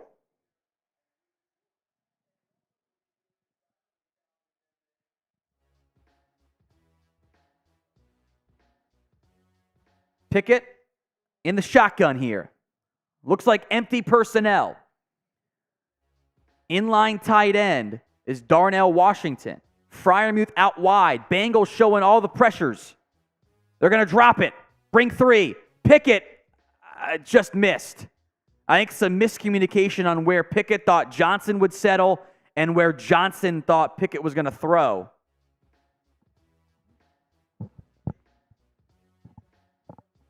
Freiermuth wanted it. He says he's open the entire time. Pickett was looking towards Johnson, though. So 4th and 4. As Pickett and Johnson talk it out. Punt team on for the Steelers and the Bengals. It's away from the Steelers. Bounds in the end zone for a touchback. Charlie Jones, the last second, bailed on that kick. I thought he was going to take it. So Bengals up by 4 with 8:16 to go in the second quarter. We'll head back out there on offense once again. By the way, Indy is now up 17-3. A 10-play, 62-yard scoring drive as they move the ball effectively. Carolina on the board. A 14-play, 47-yard drive that took up 6 minutes and 43 seconds. I'm going to read this off because it's funny. 14 yards on the first play. 2 yards, 3 yards, 5-yard defensive holding, incomplete, no gain, 11-yard scramble, 3 yards, 2 yards, 2 yards, 13 yards on 4th and 3, 2 yards with holding, 2 yards, incomplete, field goal. Carolina football, baby. It's gold. Jacksonville now up 10-7. Let's see who scored. Oh, it was a 1-yard Trevor Lawrence keeper. Bucks are now down by 14, and they've barely touched the football. They're going to find a way to get going in the near future here. They've gone 5 plays since the first half of the first quarter. A pick and a punt with 0 yards total. Yikes. We are doing our 50-50 Venmo raffle today, folks. At What Going Downey, $10 to enter. Need at least 2 for me to do it and put in 10 of my own, or 3 to take myself out so that someone is guaranteed to win that's not including me. 50-50 Venmo raffle at What Going Downey, $10 to enter. We will do it at the end of today's show. Got some, maybe let's do the Christmas one. We're past Thanksgiving. It's Christmas time. If we get there, $10, all it costs to enter at What Going Downey. Split the pot. Always fun. Sometimes the best parts of the game with the way things have a tendency to sometimes go from that perspective. So 50-50 Venmo raffle at What Going Downey. I appreciate all the F the Steelers, F Pittsburgh in there. All right. First down, Bengals up by 4. Irwin in motion. Hand off to Mixon. Mixon going to run over a defender and dive and get 4. So a good run there on first down. That'll bring up 2nd and 6. Good enough run, maybe I'll call it.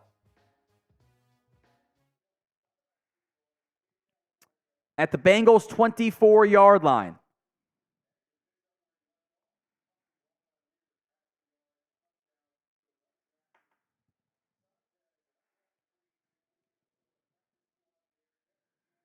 Second and 6 as CBS does their little Jake Browning specialty. Play clock down to 10 now. Here comes the snap. Browning checks it down. Caught. Got a yard is Mitchell Wilcox. So 3rd and 5. Type in those 3s. They've I think have kind of adjusted their game plan on offense. After that first sack, it's been all quick game. Quick game and play action.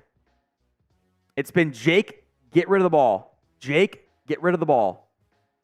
3rd and 5 with the classic Burrow face on the sideline. Resisting Burrow face, we'll call it.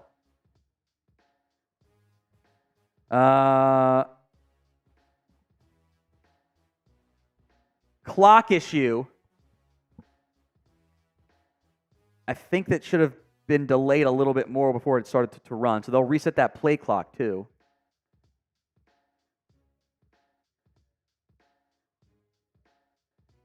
Not sure how much time is left, frankly.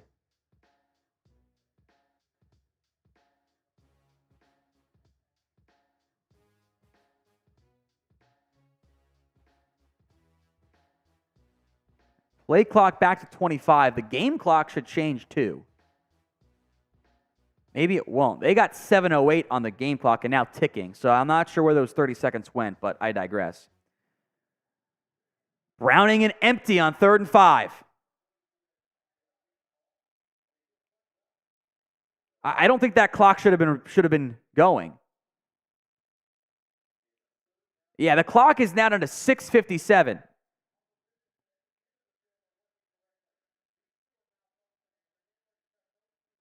Oh, we've got some malfunctioning clocks.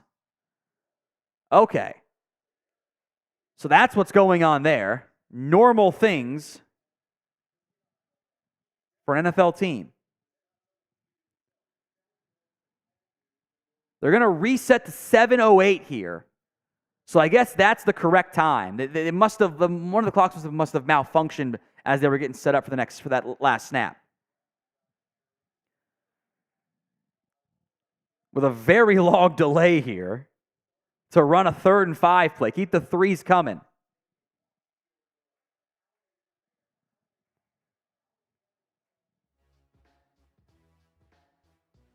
They still have not figured this out yet.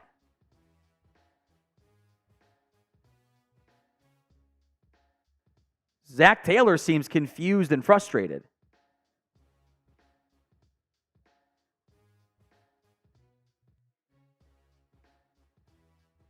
The clock says 7:08, 25 seconds. I don't think 7:08 is right, though.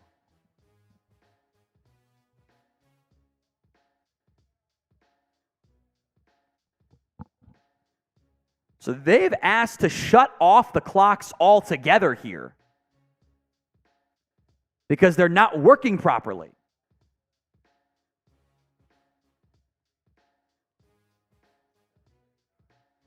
Yeah, so this is, it says 0 on CBS because because the CBS clock is tied into it. So they're going to go to the backup clock here and get that set up in a moment. Browning drops back, looking, scrambling. There's nobody there, under pressure now, and goes down, rocked on the play. Nick Herbig came flying in from a zone coverage position to bring down Browning. Browning had no chance there. A sack for a loss of 9 or 10. Got to get rid of that football right there. Now, sacks on 3rd and long aren't the worst outcome because you're not going to get the ball back anyway. It's a couple of yards you lost, but. So punt team on. Game clock says 2nd. Steelers showing pressure here. They're going to come and try to block it. They are. Good protection. Punts away. At the 40, fielded by Calvin Austin out of bounds at the 45. Tackle made by Andre Yoshivas. So the clocks are off at Paycor Stadium. So we're going to kind of eyeball the times and situations here. It's going to be about 6 minutes, 6.5 to go in the second quarter. The other issue is that the clocks are like the standard, so that's what CBS pulls from. That's also what like all the game casts pull from too. So all the clocks are going to be very, very confused here with just the down and distance kerfluffles. I don't know what to call them there. Chaos developments. I don't know. Going to be interesting there. Spam CIN if you want the Bengals to win. CIN in the comment section. If you want the Bengals to take down the Steelers, it is 7-3 with about 6.5 to go. We are guessing on the clock. The clock is broken at Paycor Stadium. Half of them were working, half of them were not. So to avoid a unfair advantage of like your clock working and the defense is not, or vice versa, they're going to allow it to have no clocks, which I'm sure will get fixed at some point. You got people whose jobs it is to make sure that the clock works. Bengals up 7-3 here in the first half. The Steelers, in an unusual situation for them, have almost 100 more yards of offense today. Very different. However, they are down by 4.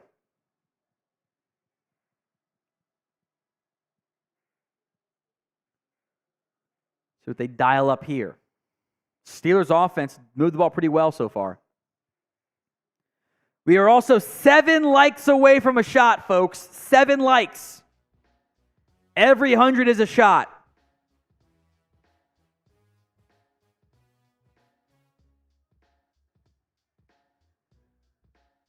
Hit that like button.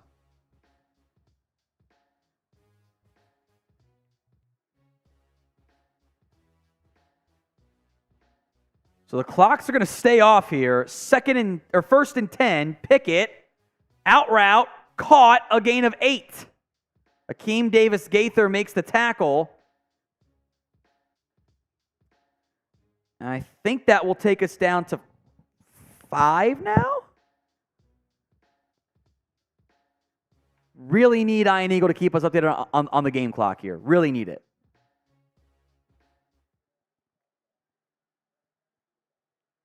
So no clocks at Paycor. 5.5 to go. Good job, Iron Eagle. 2nd and 2. Handoff up the middle to Najee Harris.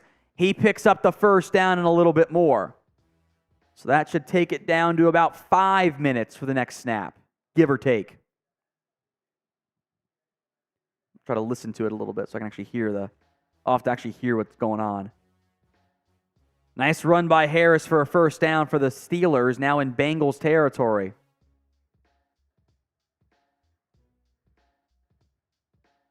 Yeah, game clock says 0-0 in Paycor. Probably inside of 5 to go now. Exactly what Iron Eagle says. Handoff to Najee Harris, gets half of it. That'll take us down to 4.5 and change here for the next snap. So 2nd down and 5 as Najee Harris getting going.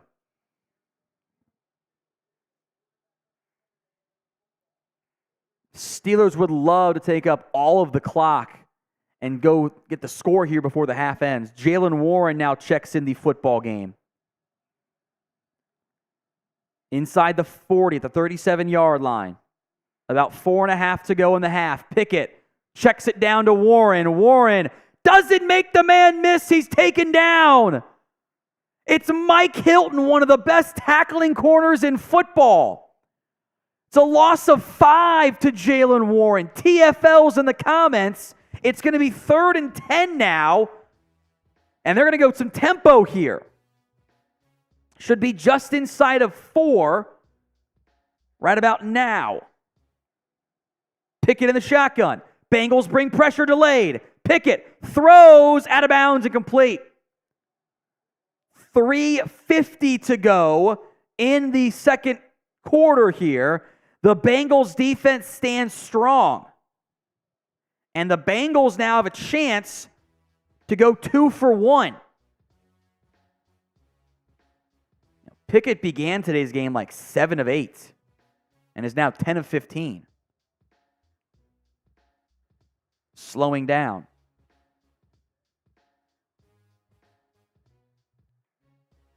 Punt is away from Presley Harvin III. Fair caught by Charlie Jones at the 12. There's going to be about 3.5 to go here in the first half as there's a discussion now. Let me listen to this.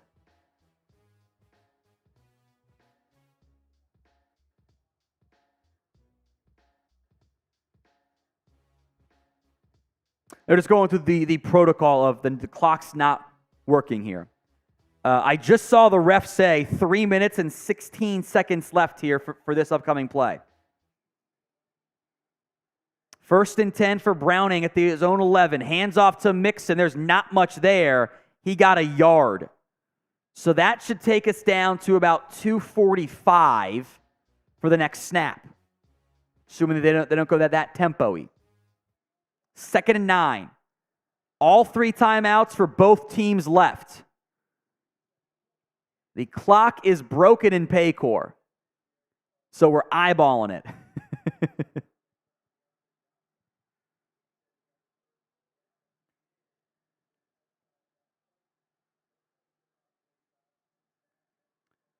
Shotgun set for Browning. Empty look.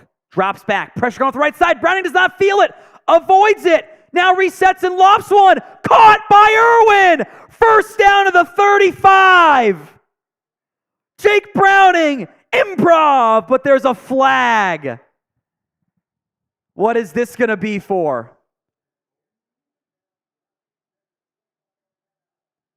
Roughing the passer. Add 15 to it and type in those ones. TJ Watt. And yeah, he hit him late. Not sure what he was doing there, frankly.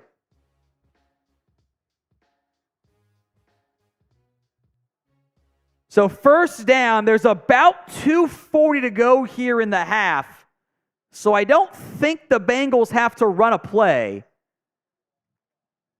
Was a massive chunk play. It's now past midfield. This should be the final play of the half, barring incompletion. Or before the 2-minute warning, I should say. Steelers showing pressure late. Play clock down to 5, 4, 3, 2, 1, 0. That 2-minute warning? It is the 2-minute warning. Okay. Oh, I saw the play clock was what CBS was showing as running down. I guess that was the 2-minute warning clock in reality. So 2-minute warning. It is Bengals football at the Steelers 48 following a 25-yard pitch and catch from Jake Browning to Trenton Irwin, which, by the way, puts Irwin's more than as a check mark on the prize picks for today. So now I just need one of Jake Browning scrambling for 12.5 or Patrick Mahomes. That's all I need. We're in good shape there. Spam CIN in the comment section. Got 200 likes? You know what time it is. Shot time. Let's do it.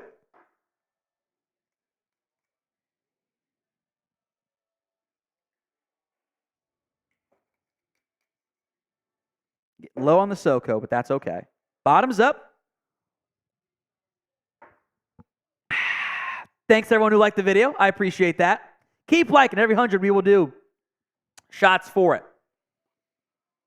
Other scores: Tennessee up 14-3. Jacksonville up 13-3. Excuse me. Colts up 17-10. Bucks just scored. Falcons up 14-6. A rare Bijan Robinson touchdown. So good for them. Patriots and Giants tied up at 0-0. Mac Jones is 12 of 20 for 89 yards and 2 interceptions. That might end 0-0. I think we're about to. Well, they just turned it over in the red zone. So I think we're about to see the end of the Mac Jones gameplay today. Would be my guess.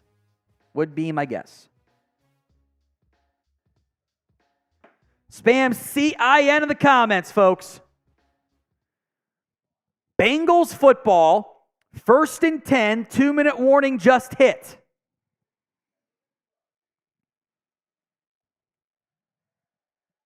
I'm going to use a stopwatch to try to calculate here.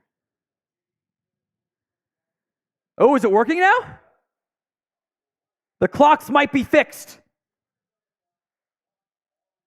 They're working. They fixed it. So 2 minutes to go in the half from the 48-yard line of the Steelers. Browning in the shotgun. Drops back. Slant. Tipped. Nearly picked off. Ball was going to Chase. Contact at the catch point. Falls harmlessly to the ground. And, that should have been DPI. Great effort to nearly pick it off, but I think that's Trenton Thompson. Whoever was in coverage on Chase got away with DPI. So 2nd and 10 from the 48.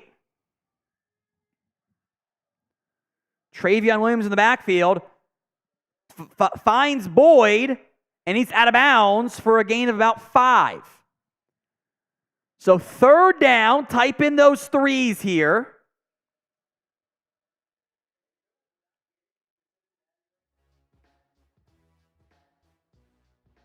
Williams, Chase, Boyd, Irv Smith, and Trenton Irwin out there for Cincinnati. They're at the 43. In the wet and the rain, probably not in field goal range yet. Then whistle blows, timeout Pittsburgh. They did not like something there. So CBS is showing that field goal range is about 6 yards away. probably a decent number given the conditions. It's rainy, it's chilly, it's just not fun at Paycor Stadium today. It's been a dogfight so far, 7-3. Hit that sub button for more free Bengals videos all season long. YouTube.com/BengalsTV. Third down coming up. The Colts, by the way, because that game matters for both of these teams in the wild card race, just went 3 and out after they allowed a touchdown following an interception by Gardner Minshew. The Giants have scored as well. Tommy DeVito, Isaiah Hodgins. And we should see no more Mac Jones.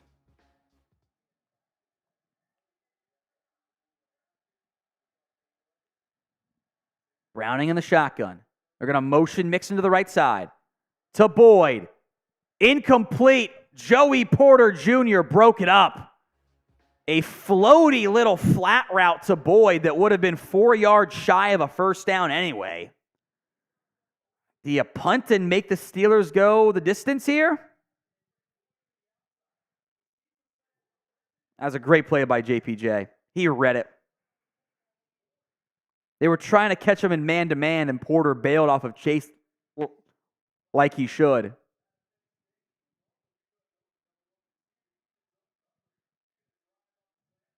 They're a punt here.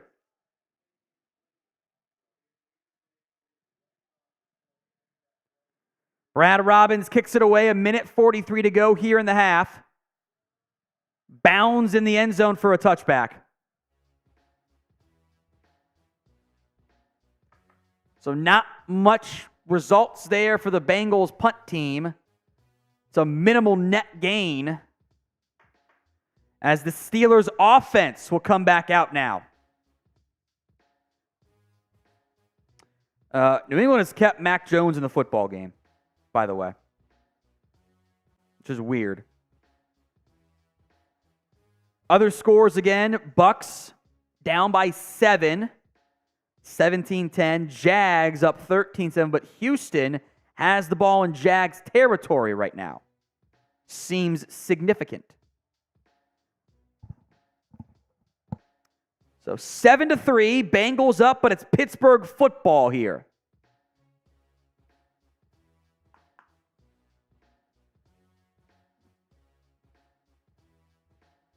Ten possessions, 7 punts today for between these two teams. Pickett, comeback route, caught by Johnson. He got 4. So 1:34. I feel like if you're the Bengals defense, you'll allow that. A lot of long 4-yard plays to get down the field. 2 timeouts for Pittsburgh. Bengals have 3 on defense. Steelers, 13 plays, 182 yards. Bengals, 19 for 99. But a touchdown after a big kick return. 2nd and 6. Pickett in the shotgun. Drops back. Has time. Downfield. Caught. First down by Freiermuth to the 35. Trey Hendrickson in coverage, which seems like not a thing you want if you're the Bengals defense. Clock will tick. 1:20 to go now in the half. 4-man front. Freiermuth got 4 for 72 today. Pickett. Over the middle. Caught again. It's Freiermuth again past midfield. And Steelers call a timeout. Pat Freiermuth having one of his best games ever today. With Matt Canada gone, it's been the Pat Freiermuth show. 5 catches, 88 yards. Just sitting down there in the soft spot of the zone, doing seam shots. He's been impressive. He's the leading receiver of all teams with double anybody else. That ball was nearly tipped, by the way, coming off the line of scrimmage.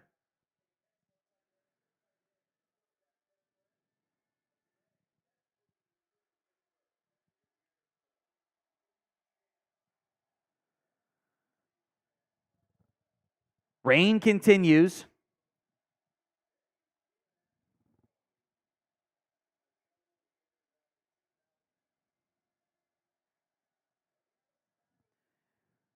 Minute 06 to go here in the half. It is 1st and 10 Steelers. Ball at the Bengals 49-yard line. It's about 12 more yards to get into the fringes of field goal range, as the rain is starting to kind of come down a bit more. Pickett pumps, scrambling, sliding at the 47. Clock will run inside of a minute now. 1 timeout left for Pittsburgh. You can see that turf on the logo getting a little bit darker from the rain and the cleat work. Corner blitz picked up. Pickett now flushed to his right, throwing across his body, caught. Najee Harris taken down, a flag. This should be for holding. It is going to be on Pittsburgh. That's holding. Broderick Jones. I think there were a couple holdings there. That'll back him up.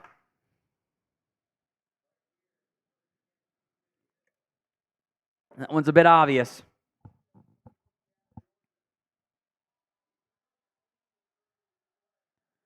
Second and 17 now for Pittsburgh. Backed up past midfield. Pickett drops back. Pressure coming. Throws in the dirt, incomplete. 3rd and 17. B.J. Hill got some pressure. Bengals have all 3 timeouts, by the way. 40 seconds to go in the half. The Bengals will get the ball to start the half, and they could have called a flag on B.J. Hill. Speared him.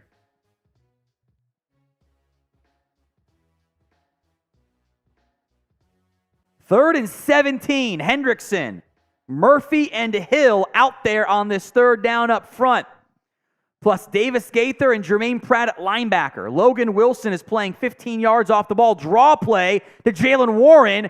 He gets about 10. Will the Bengals call their timeout?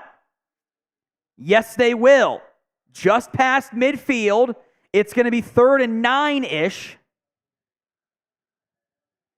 Timeout Bengals, 33 seconds left. Got to figure they come for the punt block here, right?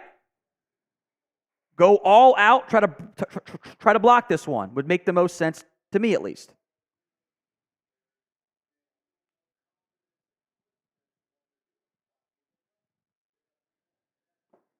Steelers' offense looks better. Points are not showcasing that, but it's going to be 4th and 8.5 here. 33 seconds to go. We'll stay live during halftime as well, folks. Presley Harvin III on for the punt.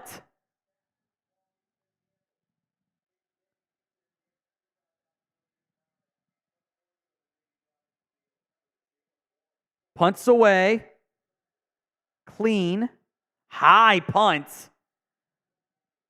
Bounds at the 10 and grabbed at the 8. So 24 seconds, 2 timeouts. I don't know if they're going to try to make something happen here, knowing they'd have the ball at their own 8. Kneel down or not? I see 2 running back. It's a kneel down. It's Williams, it's Mixon, it's Yoshivas. They're going to kneel here. This will be the final play of the first half, barring a disaster on the snap.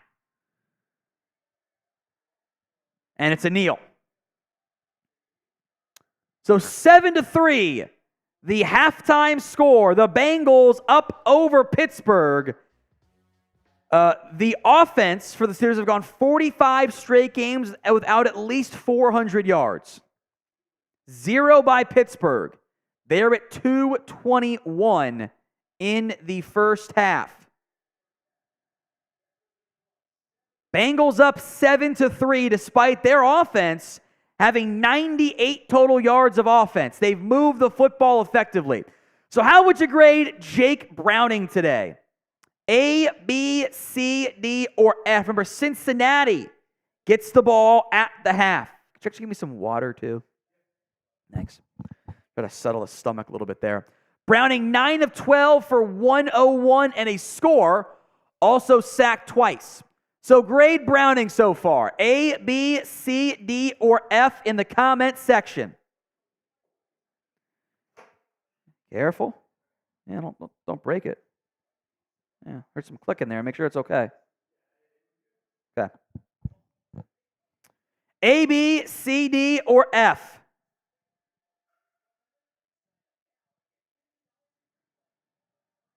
I see C, C plus, B, C, C, B, B, B plus, B, B, B, B. I think a B seems right. He's missed some plays. The sack was on him. That was the first sack. Both sacks were bad.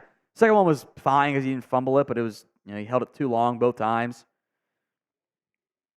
They gave him -1 yards on the ground. Not sure where that scramble would have come from. Anyway, B, B plus, B, B. So a lot of B's in there for Jake Browning.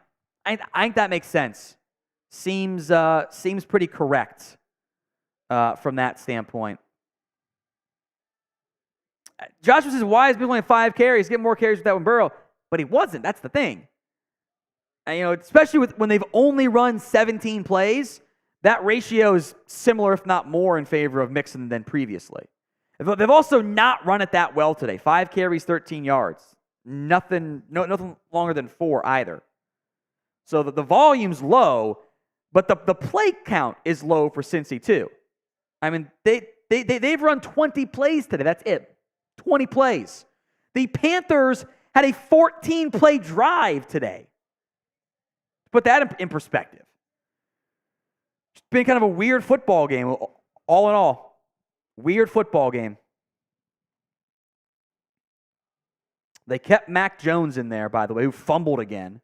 They recovered it. Crazy by the Patriots out there. Other scores around the NFL as we will block the bots. Jacksonville's up 13-7.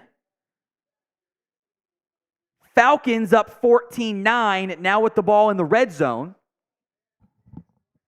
Giants up 7-0 in an ugly football game. Thank you, Chris. Appreciate that.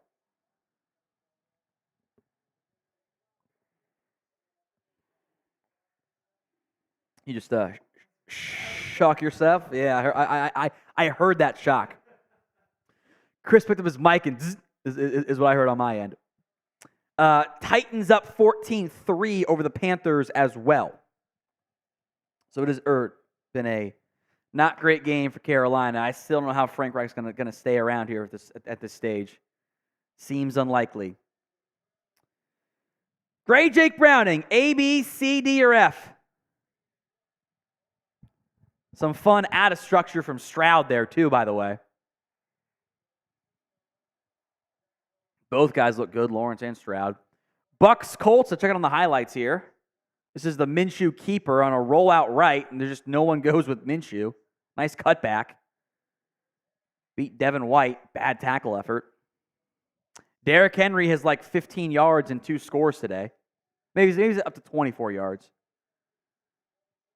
Levis, 12-16 for 111. Solid. Saints Falcons. Here's the Derek Carr pick.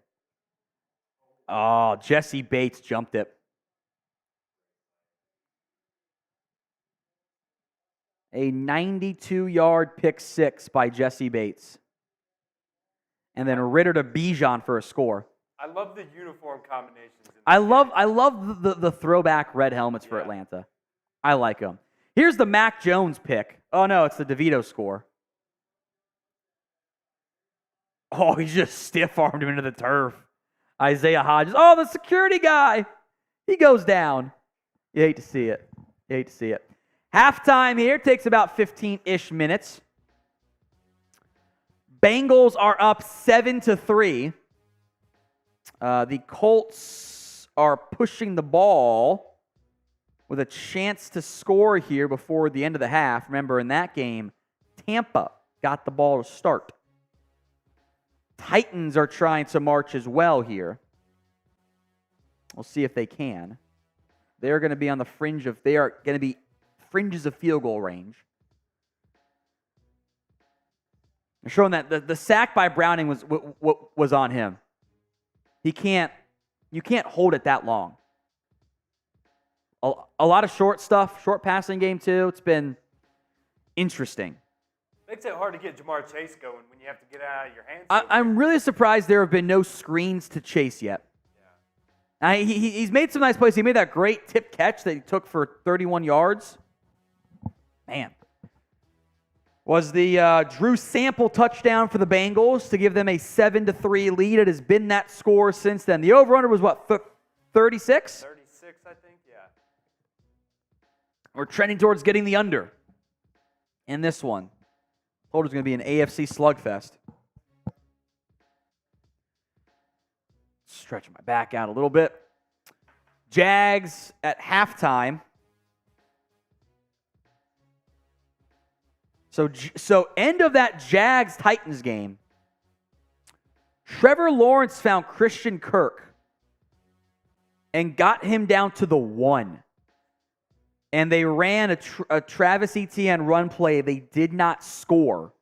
So it stayed at 13-7 to end the half. In the Falcons game, I'm watching the replay right now of the Travis Etienne play. It's a toss right. And just the Texans destroyed it. Multiple guys didn't block anybody. Like, they thought there was going to be different plays. I mean, like, they got guards getting to the second level on 1 yard play. Why? What are you doing? Meanwhile, Desmond Ridder, seconds to go in the first half, throws a pick. Overshot Bijan Robinson. Tyrann Mathieu picked it off. So, negative points galore there. Honey Badger don't care. He doesn't care. Dave Aranda is going to return as the Baylor head coach. Kind of surprising, because they're bad this year. If you want the Bengals to win, folks, spam Who Day in the comments section. Spam it for me right now. As the Colts, Matt Gay, 58-yard try, no good. He doinked it off the left upright. So that is a 7-point game as well. Every NFL game is at halftime right now. Jags up 13-7, sorry. Falcons up 14-9. Giants up 7-0. Tennessee up 17-3. They got a last-second field goal, Nick Folk from 53 yards. As they marched quickly there, so that's going to be a negative score differential for Carolina, not where they want to be with that offense. They have no playmakers. It's so bad. Thielen's fine, but he doesn't generate much separation. He's just solid. It's a mess. It's a mess down there. I would if by the way, to go back to that Patriots-Giants game, I don't know how you can send Mac Jones back out there. He's 12 of 21 for 89 yards and 2 interceptions. I don't know how you can do that. I genuinely don't know. Blows my mind. Tommy DeVito's outplaying him. Tommy DeVito is outplaying Mac Jones. And you know the people who said Jones was better than Burrow. You know they exist. Wasn't me. I know. I'm not saying it was you. I'm not saying it was you, but you know they exist out there I somewhere. Love Mac Jones, but maybe not anymore. I still like him. I think he's fiery. I like the fire that he shows on the sidelines. I think. You say scrappy and gritty next? Why not? Why not? I seriously, they have nobody to catch the football. Bill O'Brien is the worst offensive coach in football. I hate him. I had to go from him at Alabama. He just wasted Bryce Young. To now at the Patriots, Mac Jones is no Bryce Young. Not. So, I mean, you go from Matt Patricia calling plays to Bill O'Brien. That's not much of a step up. O'Brien, okay, it's fine. But the Patricia stuff was so unserious. So. What are you trying to do with Matt Patricia as your coordinator? Really? That doesn't make any sense. On offense, mind you, not defense, offensive coordinator. Yeah. I just don't get it. So halftime should be winding down here momentarily. Ooh. Excuse me. Dave Aranda back at Baylor. Kind of blows my mind.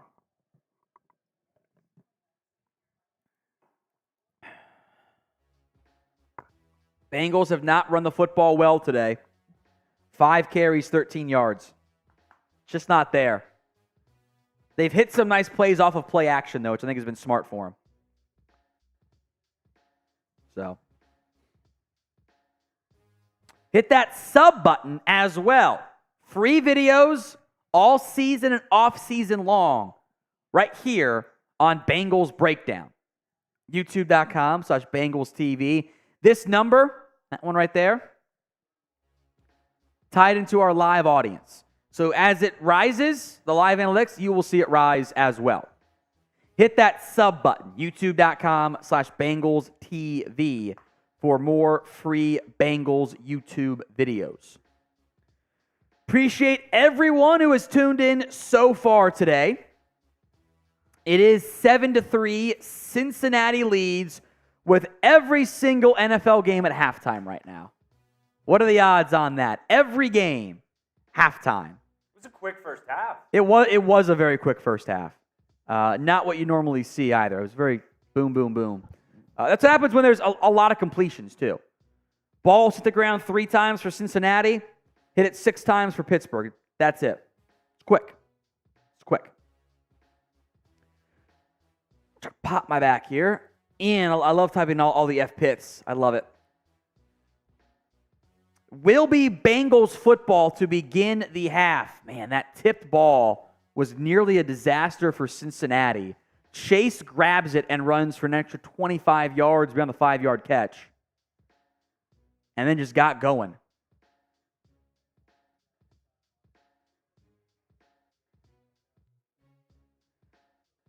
So Bengals football here momentarily.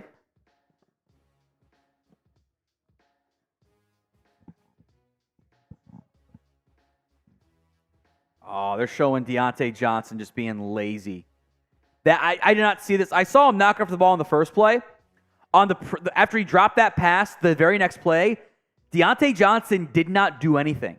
He just stood there, allowed the ball to be fumbled, or to not get the fumble recovery and the return. Kick time for Chris Boswell. Last time it was a squib kick. Rain might have temporarily slowed down here. Let's look at my TV. I guess you can just go peek at the window.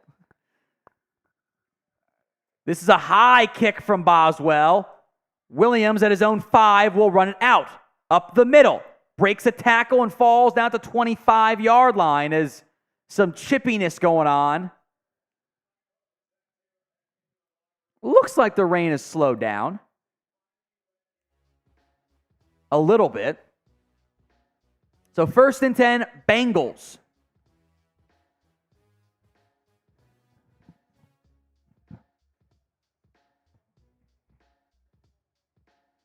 Looks like Bailey Zappi is going to come back out for the Patriots. You're welcome, producer Chris. 1st and 10. Browning hands it off to Mixon. Reverses field, is going to get a yard. There was not any room to run there. Mixon thought about bouncing it all the way outside to cut it up, though. Steelers had 249 total yards last week. They are at 221 today. Nearly half of the time of possession.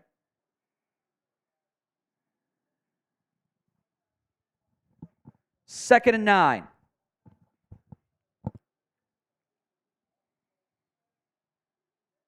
Browning in the shotgun.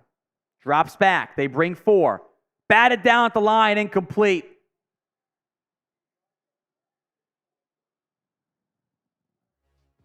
Larry Ogunjobi, a name you should all remember, got his hands on it. Great job by Larry O. So 3rd and 9 for the Bengals on offense. You got to get the ball to Chase, right?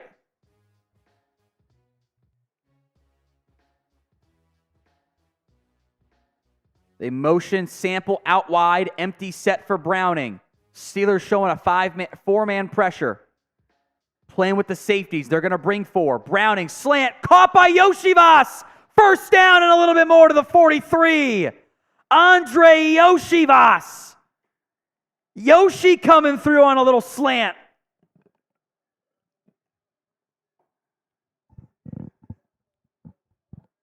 The day 3 rookie receiver, a nice hands catch.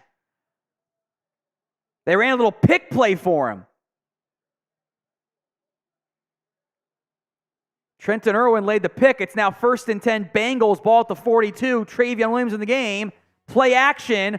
Browning flushed, scrambling, slides down for a gain of 6-ish. 2nd and 4.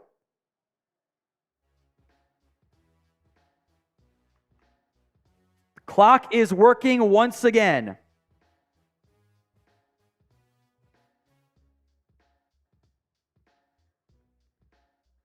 $20 to go on the play clock now.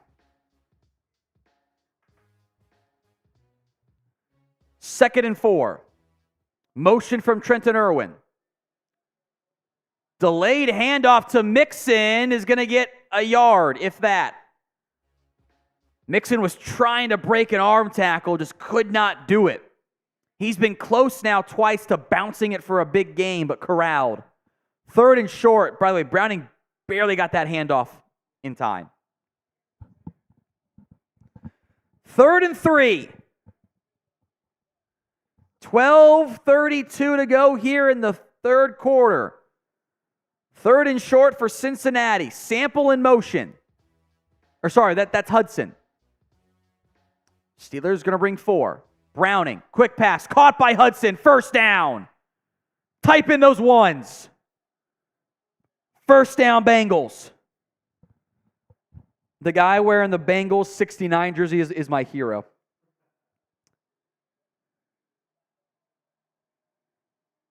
I don't even have a 69 on the team. At least currently. It looked like it was an older jersey. You can kind of see some of the wear and tear. Steelers were in zone. Bengals got underneath it. 1st and 10, Cincinnati.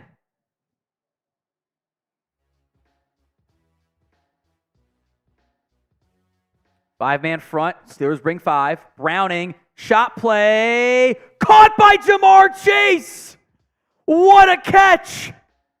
Right over Joey Porter Jr. Ones in the comments for Chase in the 1st down. This is late hands to a T.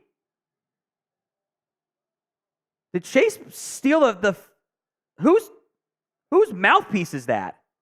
He might have stole JPJ's mouthpiece too. Maybe it was his own. He had somebody's mouth guard. That's his. 1st down. Chase is 67 yards today. Browning barking out signals from the 21. Mixon the handoff up the middle. Little trap play. There's nothing there. Got a yard. 2nd and 9. Cody Ford was in on that play. I think he might have been the extra lineman.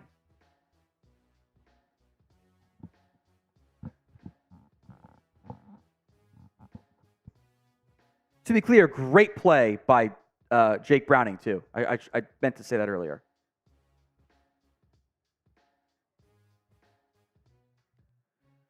Inside the Prize Picks red zone, prizepicks.com/CLNS. Browning, now under some pressure, throws late, caught by Irv Smith. He got 2. PrizePicks.com/CLNS. Use code CLNS for a first deposit match up to $100.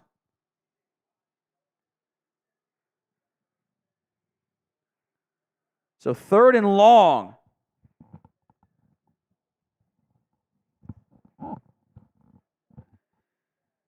In field goal territory already, but man, 7 would be huge the way your defense has played today. 3rd and 6, shotgun set. Browning against the 4-man rush. Picked off! A horrible throw by Jake Browning. What did I warn you about? Those cross-hash comeback out routes. He just doesn't have the velocity. It floated on the out route. And Trenton Thompson picks it off. Chase the tackle. That's the arm strength issues for Jake Browning come to fruition. Just a bad throw.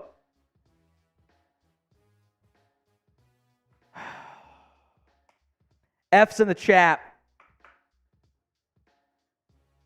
Jeez. All right, today's show made possible by Prize Picks. Big fan of Prize Picks. I love the flex play. I love the reboot policy. I love that it's just you against the numbers. You're not battling thousands of other players. There's no pros. There's no sharks, etc. It's more than or less than on 2 to 6 player stat projections. I like the flex play. I go for 2 out of 3. I pick the 3 things I like the most, and I ride with them. It's normally pretty good results. I've hit 6 of my last 7 3-play Prize Picks, with all but 1 of them coming via or 2 of them coming via the flex play only. My picks today: Patrick Mahomes over or more than 260.5 pass yards. That's going to be done today. Trenton Irwin has 1 catch for 25 yards. Count it. That one's in, barring some screen disaster stuff. Jake Browning, more than 12.5 yards. He's at 5. Includes a kneel down, by the way. So if I can get 1 more scramble for 7, 8, I guess, going to be in good shape. Go to prizepicks.com/CLNS and use code CLNS for a first deposit match up to $100. Link will be in the comments section and the description of today's show. Hit that sub button as well.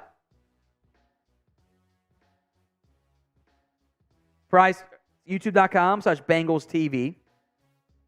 Free videos all season long, as what was a very good drive, a 10-play, half their plays entering this half was on that drive there, a third of them total. 57 yards, took 5.5 minutes. It's 3rd and 7 in the red zone, and Jake Browning floats a pass to Jamar Chase. It's undercut by Trenton Thompson. No one to blame but Browning.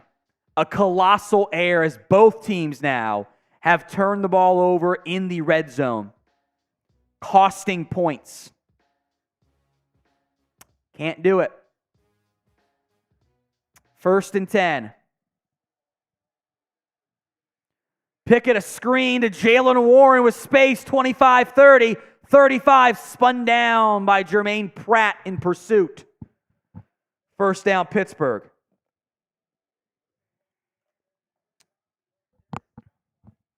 So Browning, I mean, I get why he thinks he has Chase open. He never sees Thompson. Thompson goes from the flat all the way over and just undercuts it. Just jumped the route. That's a really good play by Thompson. But a better armed quarterback gets it there. Tight receivers right. Handoff to Najee Harris. Harris is going to pick up 5, maybe 6 on that one. Taken down from behind by, I think that was Daxton Hill. Don't love that.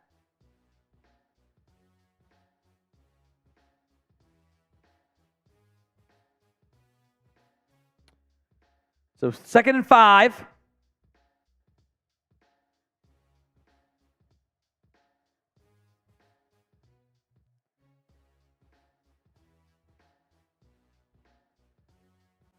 Pickett over the middle, through the hands and a bit outside the outstretched arms of George Pickens. So 3rd and 5, might have been through the fingertips there. They gave battle attack on the last play, by the way. Hilton kind of held up on the hit.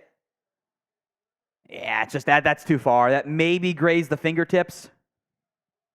3rd and 5.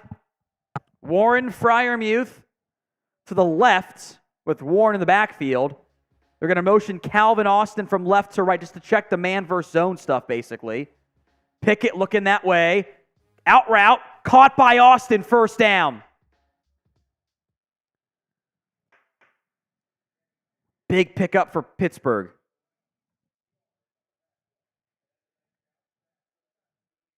So 1st down, Steelers. 7:45 to go now in the 3rd quarter.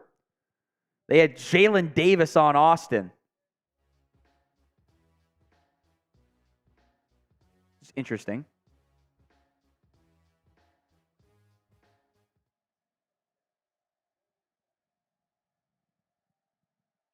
First and 10, two tight ends right. Motion from Al Robinson. Watch for a toss. It's that play. Pressure in the backfield. Warren's going to get spun forward for one, but that play had nothing going the entire time. Good defense there by the Bengals.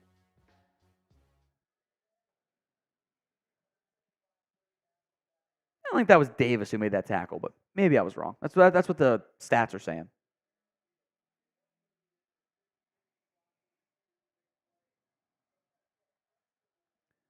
Producer Chris, your Patriots have scored a touchdown.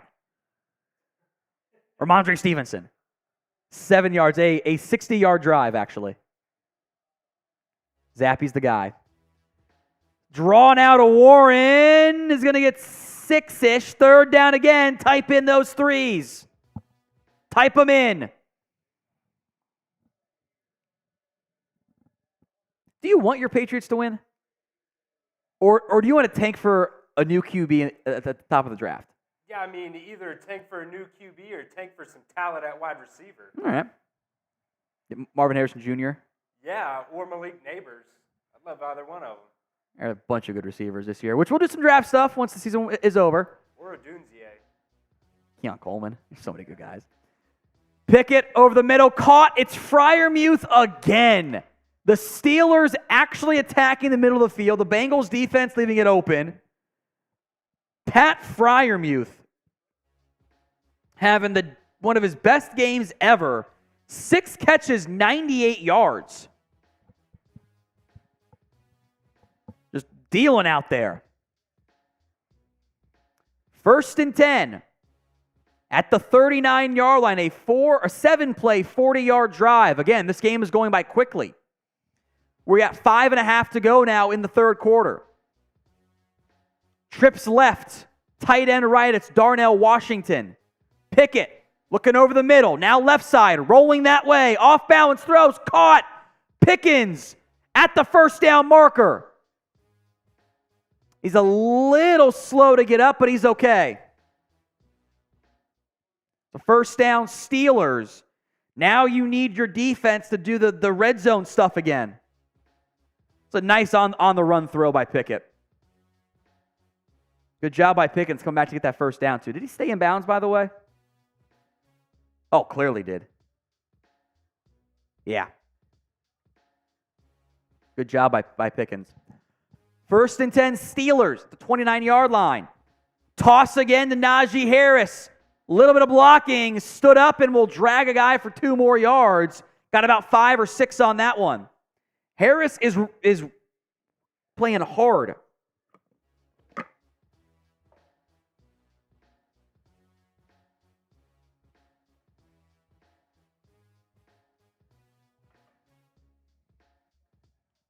Second and 4.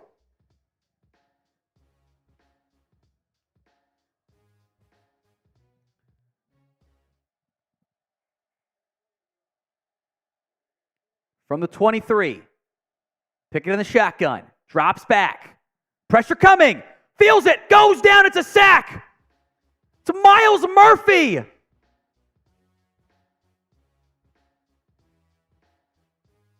The pressure got home. Oh, and he had Deontay Johnson wide open. Oh, Pickett, the pressure prevented Johnson from being open. Myles Murphy, the rookie, coming around the edge for a sack. Spam MM and S for a sack. Zach Carter got some pressure too. Play clock is bleeding down. Timeout called. Timeout Cincinnati. 3rd and 6 after the loss of a couple by Pickett with 3:24 to go here in the third quarter.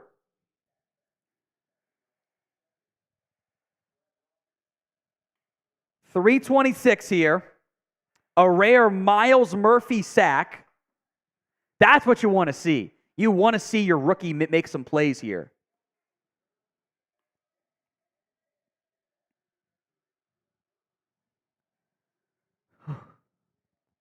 You all right? Oh, Good Burger. You're too young to know what Good Burger is. Oh, Good Burger used to come on Nickelodeon all the time. I don't know what Good Burger is. You were not old enough to be watching Good Burger. Hey, they had it on Nick at Night. How late were you up? That's late enough, I guess. 3rd and 6. From the 25. Pickett, comeback route, caught by Freiermuth again. He's up over 100 yards today. What is his career high in receiving yards? We got to be approaching it. We have already passed it. It was 85. He did that shit in like the first half. Pat Freiermuth is just cooking the Bengals as they are now in the Prize Picks red zone. PrizePicks.com/CLNS. Use code CLNS for a first five match up to $100. Pickett, handoff, Warren, cuts it up and gets the first down. Only got 9. As one of the Bengals now slow to get up. I think that was Chidobe Awuzie. Right here, Awuzie kind of planted awkwardly and missed the tackle and then was slow to get up. Almost got a horse collar on him. Nice stutter step by Warren. I think Awuzie stayed out. They're kind of testing that knee. They seem kind of flexing it. Toss left to Warren. Cuts it up. Breaks a tackle inside the 5. It's going to be 1st and goal from the 5 now for Pittsburgh with 2 minutes to go in the 3rd quarter. This quarter is in danger of having 2 drives total, one of which might not be completed.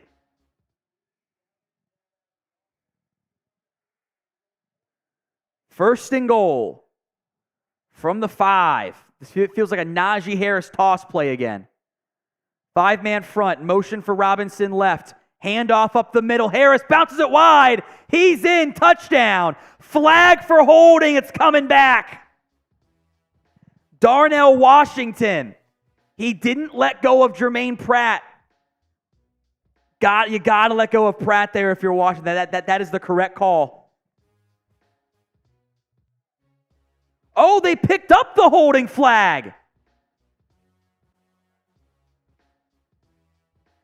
They picked up the holding flag. It's a touchdown.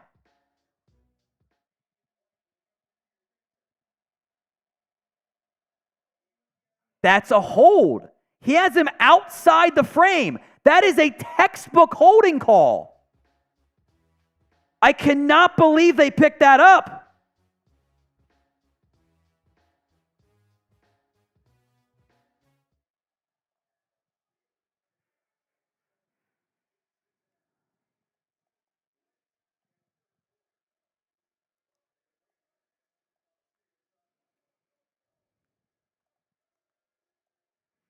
He had him here.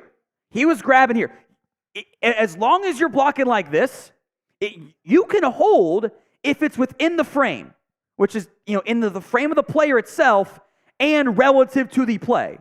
If the quarterback's over there, you can't be holding while he's trying to go like this. He had him in the frame of the play, but he's got him around the jersey. He's basically bear hugging him. I cannot believe that was not flagged. And they threw it. And they were right to throw the flag. I don't know who overruled it, but that's a bad decision. F Pitt, they're paying the refs. Kidding, of course, but am I? That's a bad call as Pittsburgh takes a lead 10-7. A 14-play, 79-yard drive that takes up 7 minutes and 50 seconds. Points off of turnovers. It's been critical. The Texans, oh, by the way, have taken the lead over Jacksonville. 14-3.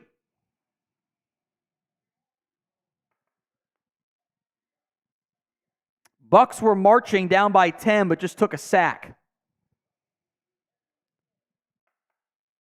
So F Pitt in the comments. The officials, who I think have been mostly fine today, terrible. They saw it and they picked it up, and I cannot believe that they did that. Blows my mind. So Bengals offense now down by 3, got to head back out there following a very frustrating interception by Jake Browning. At minimum, it should be 10-10 right now if you are the Bengals.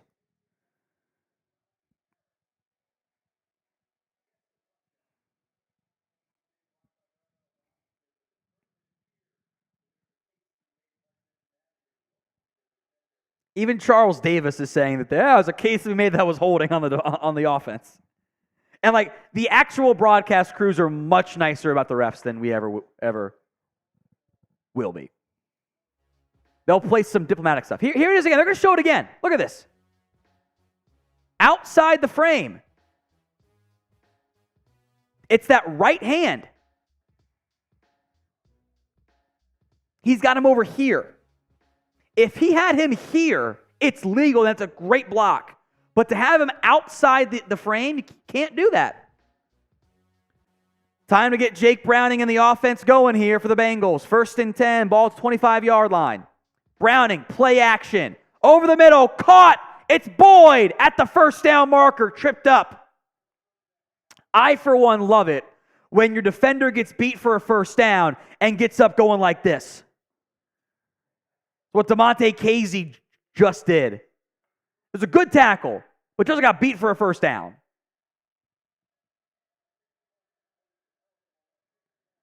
Extra lineman checking in. It's Cody Ford. Steelers, 300 yards of offense. Bengals, 165. Steelers might lead them in yards today.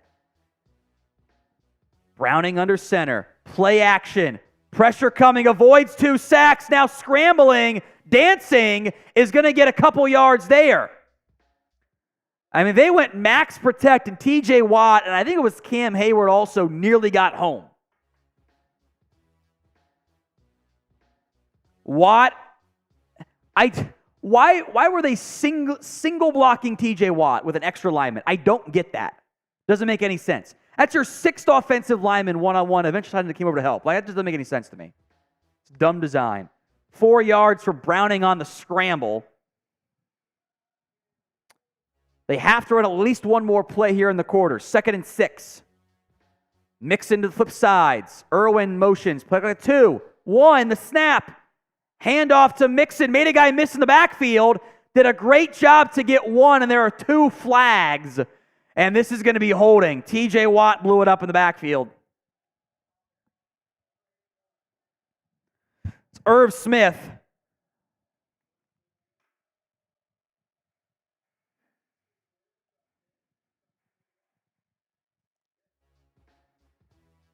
Right there. Oh, that's so soft.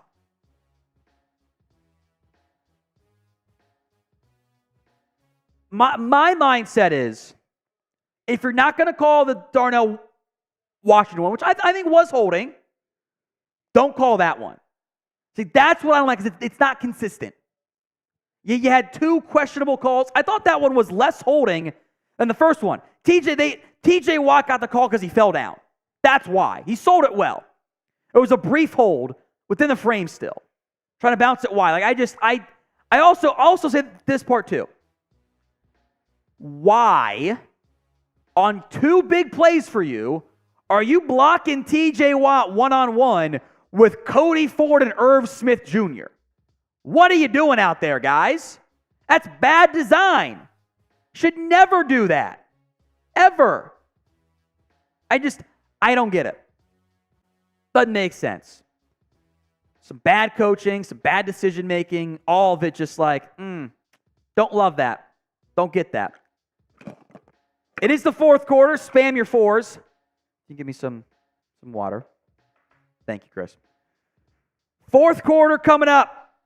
Steelers 10, Bengals 7. The holding is going to make it 2nd and 16 coming up here for the Bengals, down by 3. The ground game has not done its job today. 8 carries, 16 yards for Joe Mixon. It's not going to work. It's just not going to work. It's a nightmare. 4s in the comments. Thank you.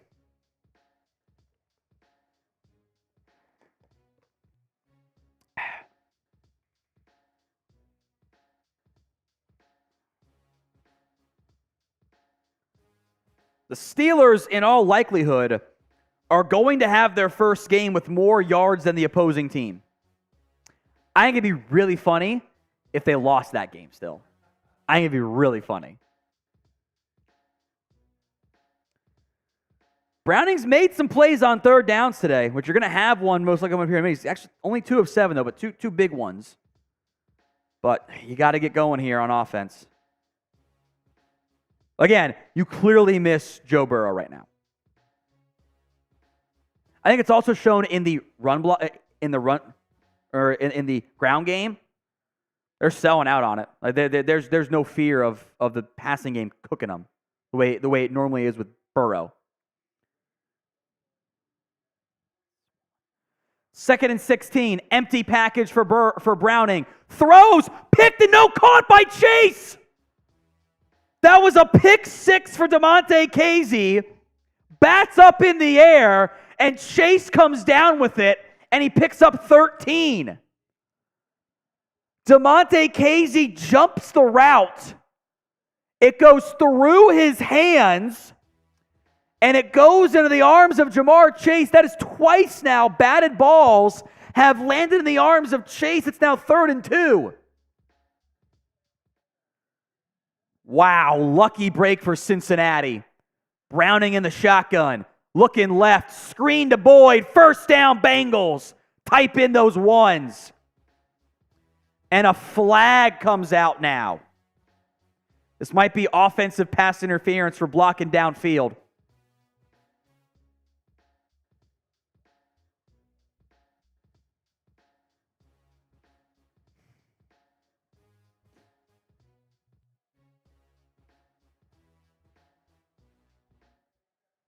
Pass interference on Tanner Hudson. It's a screen play, and they're blocking it downfield. What a disaster. Because he grabbed him. He overran it. Jeez. You got to sell it better, Tanner. You can't just grab him like that. 3rd and 12. And it is why they got the first down, was because Hudson was blocking immediately. 3rd and 12. Safety's cheating towards Chase. Browning sometimes stepping up into pressure and is going to go down. Well, if I'm being honest,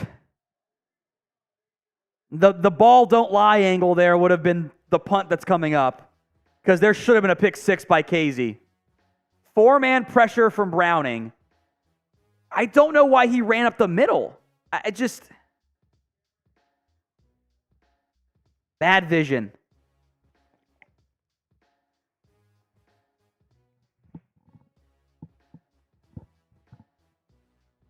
Punt away from Brad Robbins. Caught out of bounds at the 32. So 13-10 to go in the 4th quarter here. And another flag.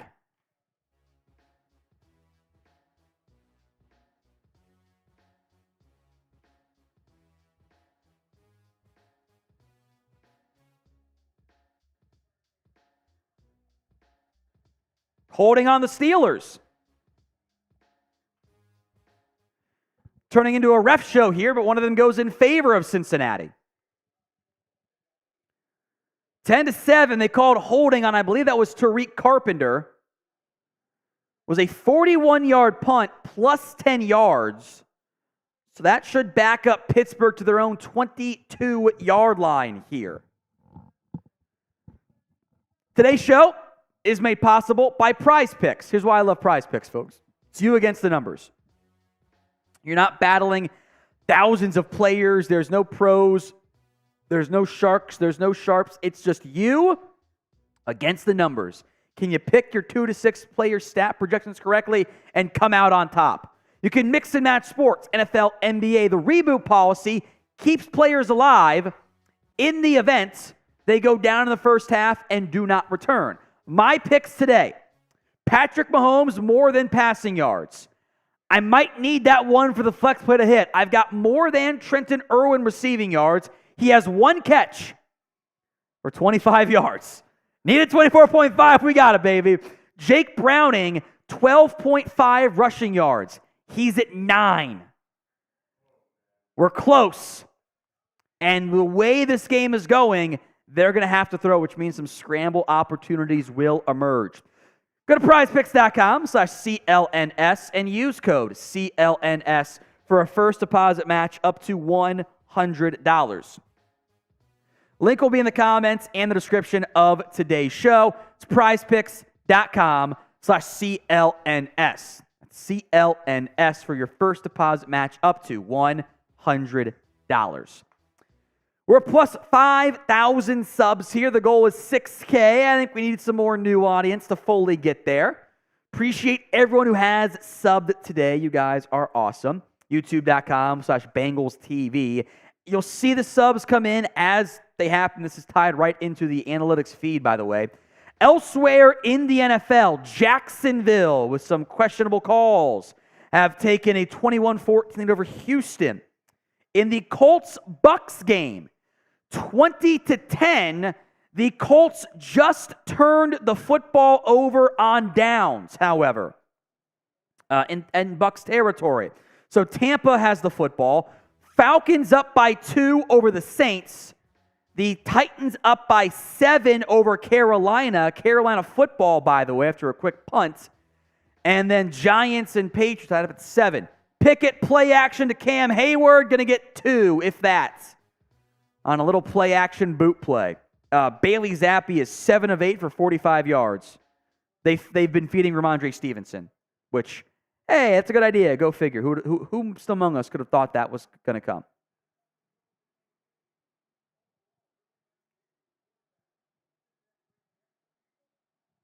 Second and 9 now. Pickett in the shotgun.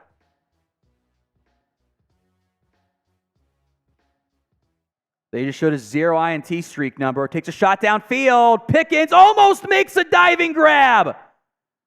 And I think he landed on his shoulder. Oh, George Pickens is in pain.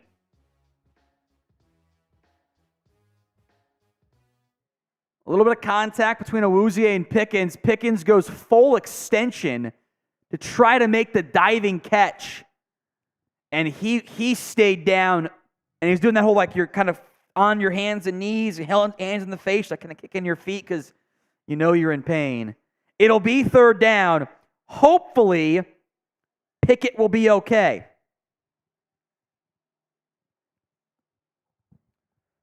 By the way, in the Falcons-Saints game, with 1st and 10 in Saints territory, Desmond Ridder throws another interception. He's 9 of 17 for 95 yards and 2 picks today. He's not it. He's just not it. I question if Arthur Smith can design a competent passing offense right now. I get Greg Roman vibes here. Third down, keep the threes coming. Hopefully Kenny Pickett is okay. Never want to have an injury. The other Steelers receivers are Deontay Johnson, who's been lazy, is maybe the word I would call it. Honestly, lazy. I know it's a very negative connotation. On that fumble, after he dropped a touchdown pass, snap comes, he just does this. Ball fumbles, picked up and runs right by him. Could have dove on it. He didn't try. He was lazy. Other receivers are Calvin Austin III, Robinson. I think Miles Boykin is active. I'm not sure on that front. but it would leave them thin to keep using their tight end personnel, I suspect. Heavy tight end personnel, I should say. So Saints have a chance to go take a lead in the fourth quarter. Bucks down by 10. Texans just took a sack. Patriots are going to get a chance to win this game, by the way, with Bailey Zappi. It's 7-7. I feel bad for those people having to watch that game. Panthers hanging around against Tennessee as well. So 3rd and 9. Let's see what happened to Pickens. Looks like he's okay on the sideline. He drank none of that water. They just gave him water, and it all flowed down his mouth, like all of it. Just kind of like dumped it on himself. 3rd and 9. Bengals showing all of the pressure. 7 guys up over the line, including a nickel corner. They're going to bring the house. Pickett throws. Caught by Johnson. First down. The quick slant. Mike Hilton's shoe popped off there.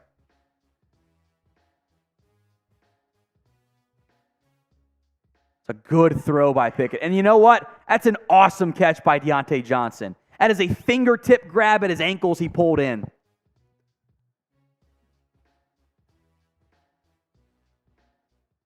So Pickens stays on the sideline here. He looks like he's just uncomfortable. It's also cold. He's bent over now in some pain still. Pickett in the pistol with Warren behind him. Screen. Caught by Boykin. And a flag comes out. This is going to be for pass interference. So the exact play the Bengals got called on earlier, the Steelers do as well.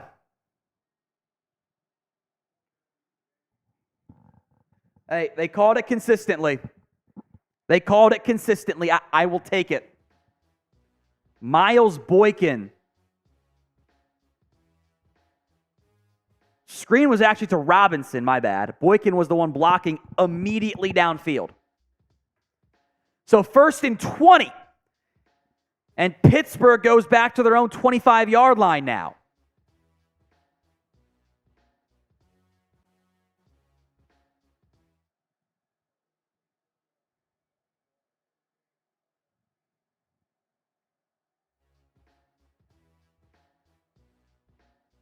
Handoff to Warren. Up the middle. Warren hurdles a man, is going to get 3. So not much there. Maybe 4.5, actually, they'll give him.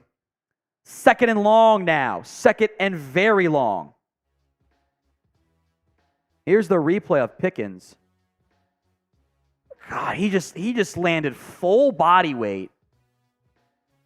Oh, geez, on that right elbow and the shoulder and all of it. And look how that elbow that shoulder moves. But it was super wobbly. As he's back out there, it might have popped out and they might have popped it back in. Pickens back out there, 2nd and 15. Pickett, quick pass to Freiermuth. Got 5. Now they'll give him 6. 3rd and 8.5, maybe 9. Coming up here.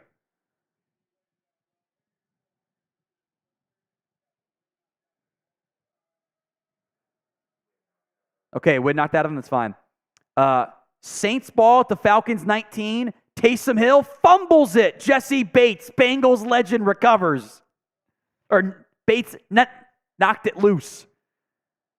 My goodness. What a game. What a sloppy game, I should say. 3rd and 8. Play like a 2. 1. The snap. Bengals bring late blitz. Pickett, shot play downfield to Pickens, makes the grab inside the 35. Pickens against Hilton. First down, Pittsburgh.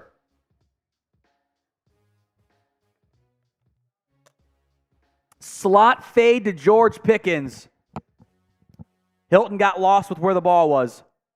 Great throw by Kenny Pickett.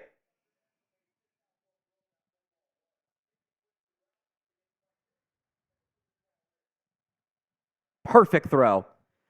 Inside the Prize Picks red zone, prizepicks.com/CLNS. Use code CLNS for a first deposit match up to $100. Need the red zone turnover right here. Najee Harris up the middle gets 2 yards. You need that red zone takeaway. You had one already. You need another one. The defense has played well. Bend but don't break, right? Decent amount of yards. They've gotten stops when they've needed them. Been out there for a long time, in part because of their own mistakes.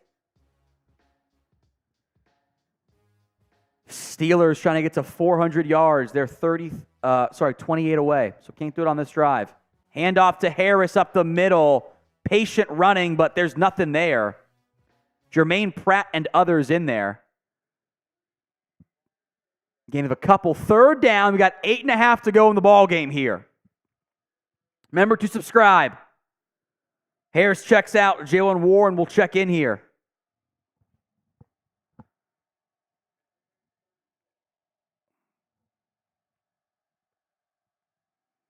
Third and 6.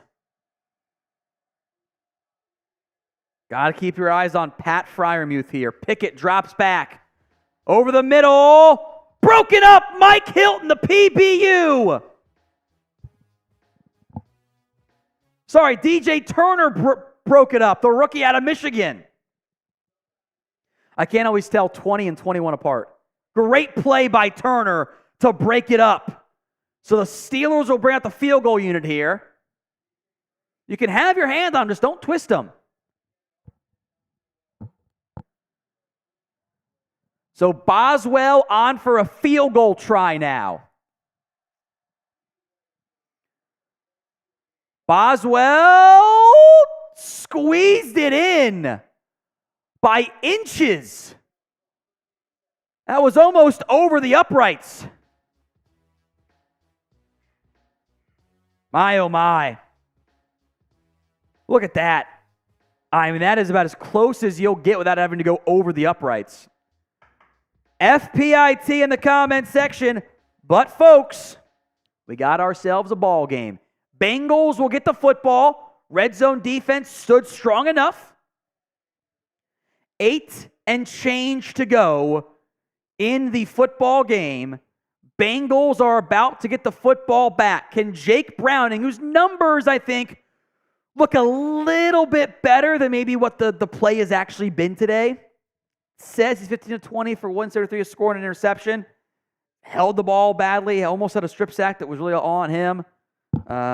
Missed some key throws that were there. They've made it very easy on him when they've had to. I think Taylor's done a decent job. Head coach Zach Taylor. About to be Bengals football here. Down by 6.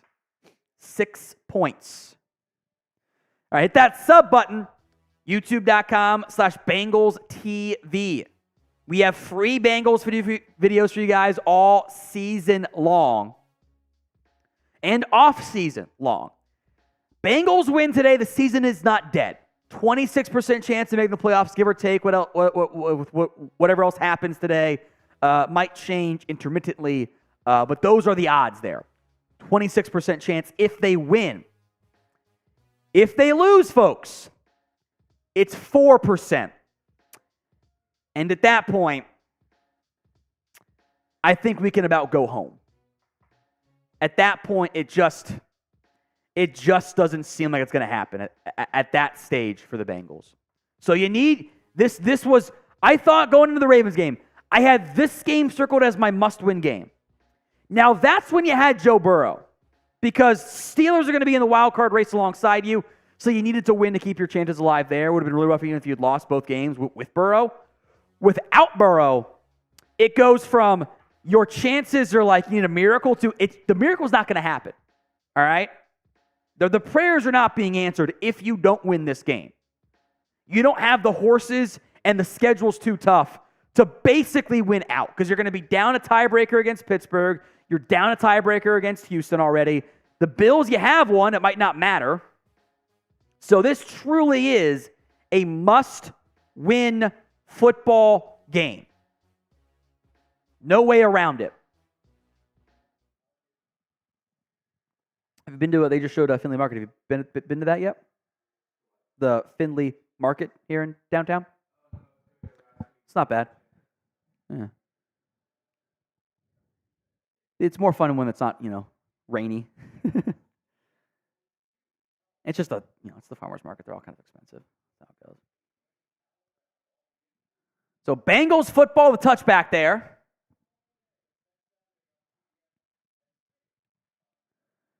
Giants are marching against the Patriots thanks to a Bailey Zappi interception. Sorry, Chris. Browning drops back, throws. Great catch made by Hudson for a gain of 2. Pressure was bearing down on Browning there. He got rid of it, found Hudson for 2 yards.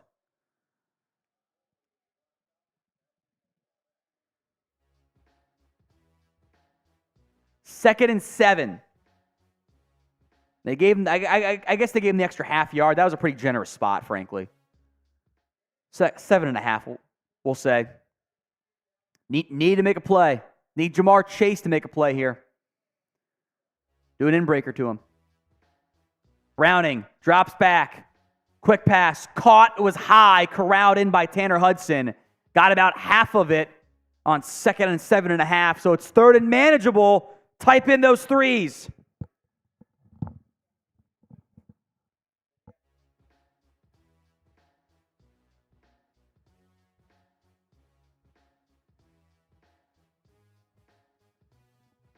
Third and 3.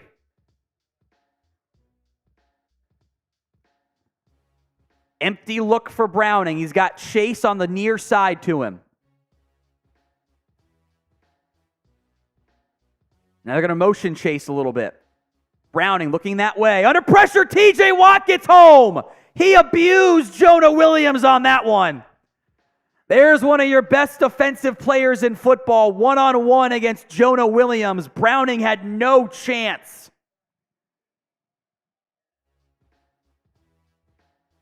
What is Drew Sample doing? Drew Sample is supposed to chip, and he bails. That is not Jonah Williams. That is Drew Sample. Drew Sample, you have to take the near-far guy. Drew Sample goes up the middle. That's not his responsibility. That is on Drew Sample, missed that block. Also, stop blocking tight ends against TJ Watt. Just a thought. Good punt coverage there by the Bengals. Calvin Austin got nothing. Under 6 minutes to go.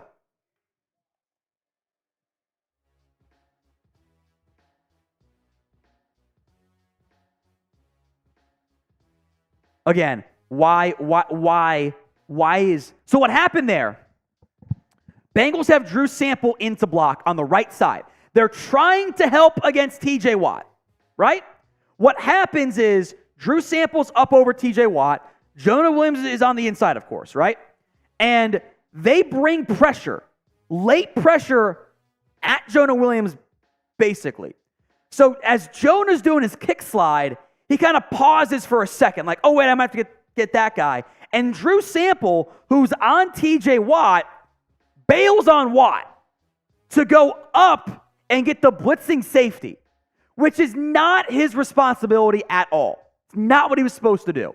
Now, because if it's a normal chip, he's going forward against Watt and then going out into formation. He drops back for a second and then steps up, and by that point, he has a full head of steam. He just dips around Jonah Williams because Williams kind of froze with the blitzing linebacker or safety, whatever it was. But Sample has to touch Watt. You cannot leave one of the best pass rushers untouched. That is a bad job by Drew Sample. It's a very bad job. And it killed the play because Browning looked to Chase. It wasn't open. He resets and he's down. It's a miracle it wasn't a strip sack, frankly. Could have easily been one. Big mistake by the Bengals. So like that video, if you want the Bengals to win, they are down 13-7, 5:58 to go in the half. It was a 41-yard punt, a loss of 3 on the return. The Falcons have extended their lead. Desmond Ridder to Bijan Robinson for a touchdown. The Giants have taken lead on a field goal late in this one. Jags up by 7, Colts up by 3, facing 4th and 1 near midfield. So some ugly games, but some close games going on today.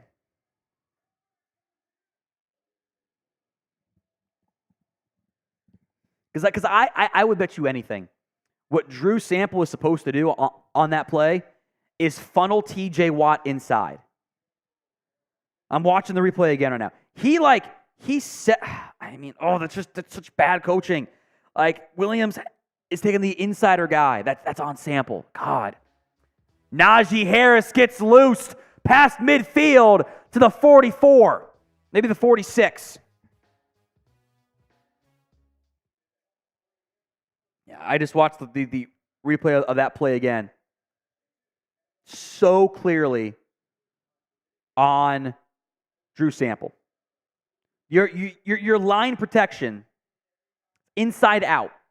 So Jonah Williams, who's more inside, has the inside pass option. Drew Sample just gets bent out of shape. Terrible job by him. Don't have him block Watt. Bad. 1st and 10.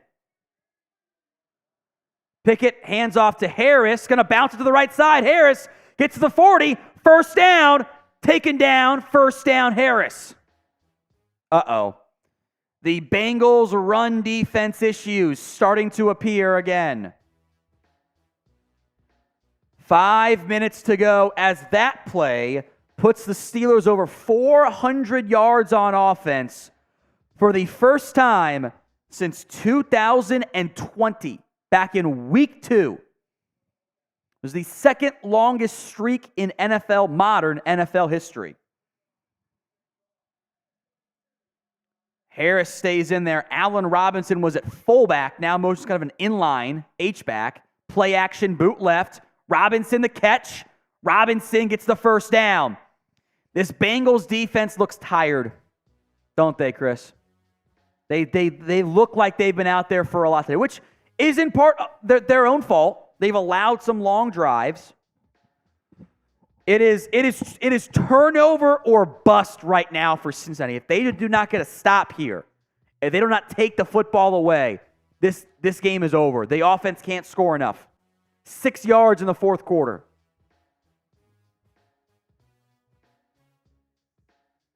"63rd play. It's just so many.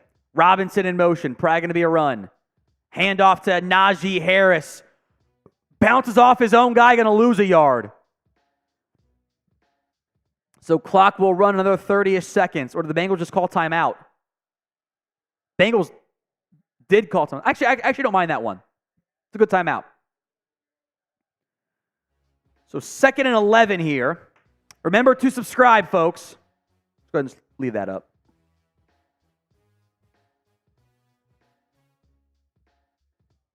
Hit that sub button for more free Bengals YouTube videos. There's 3:46 to go in the ball game here.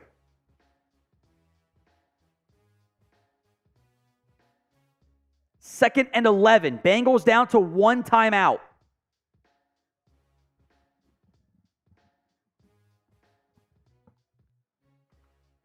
Second and 11.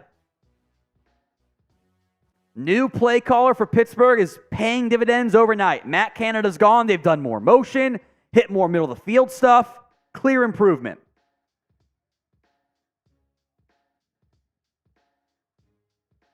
Pickett in the shotgun. Robinson in motion to the left side. Now going to go behind orbit motion with Pickett. Hand off to Jalen Warren. There's nothing there. Defense stands strong. They will call their final timeout, 3:41 to go here. Now, a 6-point game, a field goal would make that a 2-score lead for Pittsburgh. Bengals would have no timeouts, having to score twice if that scenario comes to fruition. Boswell nearly missed his 41-yarder last time. Nearly missed it. Squeezed it in. It was a 41-yarder.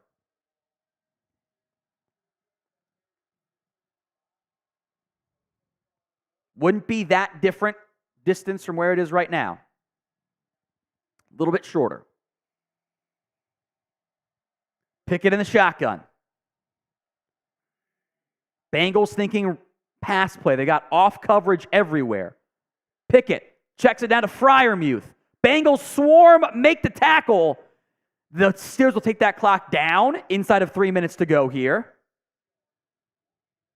Logan Wilson very slow to get up. So Chris Boswell with the rain just kind of out there at Paycor. I'm not sure how much it is right now. I'm going to check it. Chris is going to look out our window.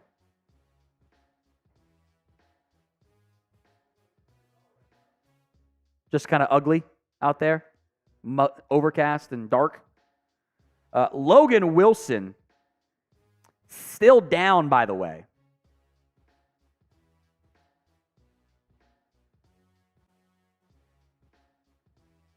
Oh, he landed on his own ankle. Twisted it up.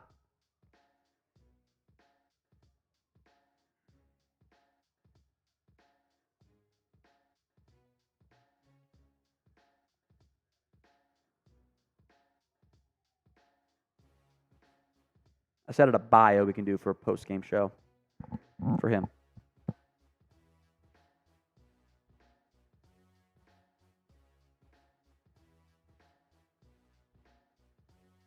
So Logan Wilson going to limp out. He kind of was sitting on his own ankle as he twisted the guy down and just kind of bent it up. The old pinned his own ankle play, very rare. So Steelers play clock is down to 3, 2, 1. Timeout Pittsburgh. 2:55 to go in the football game. And Chris Boswell to take a significant lead here. The win probability is incredibly high right now. Basically at 99% for Pittsburgh. A field goal would seemingly put this game out of reach. But I've seen crazier things in football.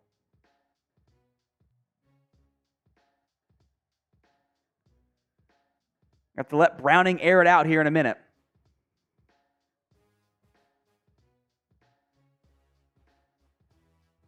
Colts score to extend their lead. That's probably going to put it on ice in the Colts-Tampa game. Boswell, 33 yards. Dead center. So 2:51 to go. 16-7. The Steelers are up over Cincinnati. It's a 9-point football game. Can Jake Browning pull off an unbelievable miracle? 99.9% win probability right now. Not great. Not great. The ground game was non-existent today. Non-existent.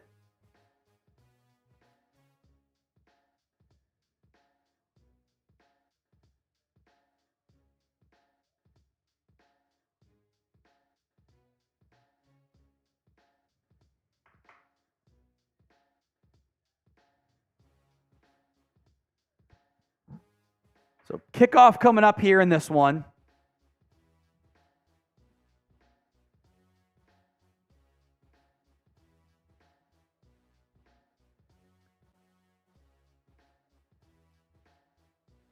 Kicks away, and a touchback from Chris Boswell. He had the bad kick that led to the Bengals' only drive. He had that shank kick, then that weird squib, line drive squib, was a problem. So 2:51 to go. No timeouts for Cincinnati, just a 2-minute warning here. They have to score quickly. And then get an onside kick.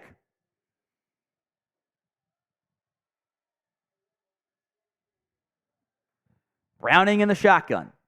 Chase in motion from right to left. Some rare motion here. Browning, screen. Mixon pulls it in one-handed. Mixon up the middle, 40.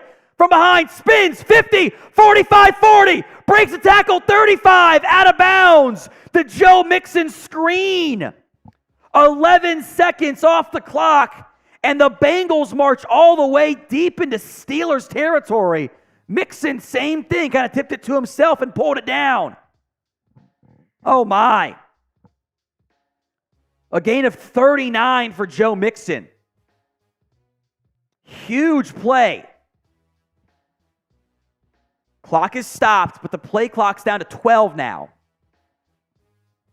1st and 10 from the 36. Browning drops back, 4-man pressure, rolling left, looking, got to throw it away, throws it downfield instead. Almost a great grab by Andre Yoshivas. Skied for it. He can jump, man. Could not complete it. Look how high he got. Feet would not have been in bounds anyway.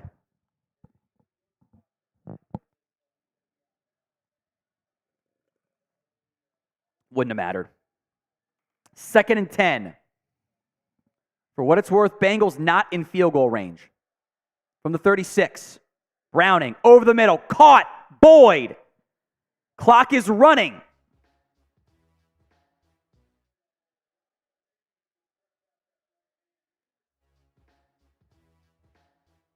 Checking sideline reporter says Browning's right hand has been stretched out by him. He drops back. 3rd and 2. Pressure. Throws. Incomplete to Boyd.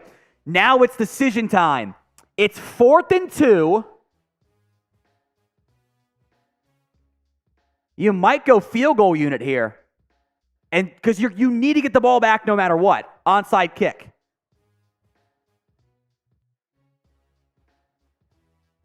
This is going to be a how long try of this? 40-something?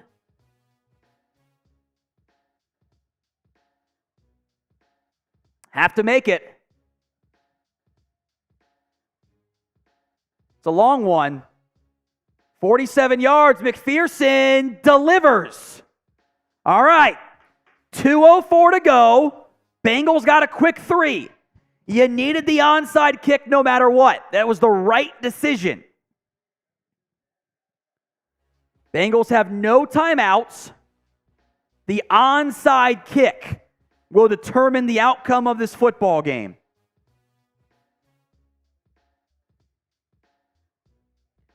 If the Bengals get it, there's life in Cincinnati for the game and for the playoffs. If they don't, we can go home.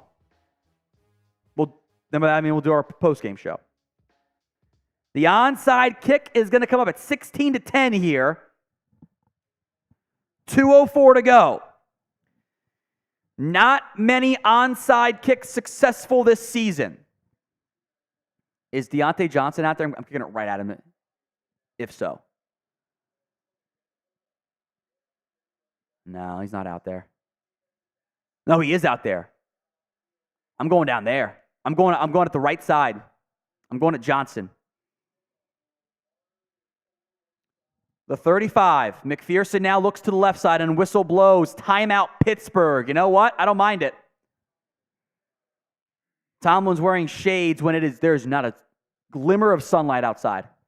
Not like, I don't even know how you can, like, I wear shades everywhere because my blue eyes are very sensitive and I'm a baby about it. You can't see with the shades on, man. It's too dark out. I get there are lights, but still. Like. It's bright.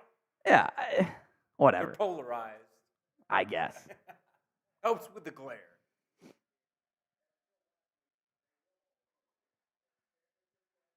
So onside kick coming up here. Pittsburgh's schedule quarterback-wise, not that daunting. Cardinals, Patriots, Colts, Bengals, Seahawks, Ravens.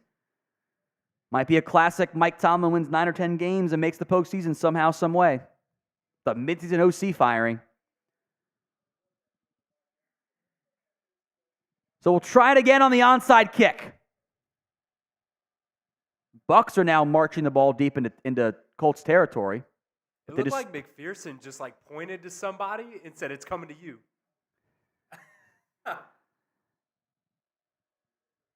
He's going to go to the left side now. Aiming that way. Bounce at the 40.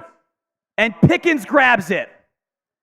Took a good bounce. Pickens did a great job to come clamoring up for it. 2:03 to go. They'll get the 2-minute warning break, but it's just kneel downs for Pittsburgh to get out of here with a win. Not a bad bounce. Pickens did a great job to come clamoring up for it. Good job by Pickens.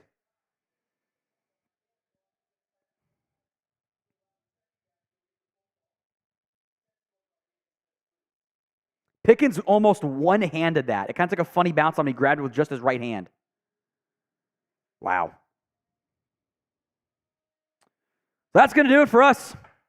Steelers going to beat the Bengals 16-10. You can do all of our post-game stuff. It's fine. Or build it all and we'll film it.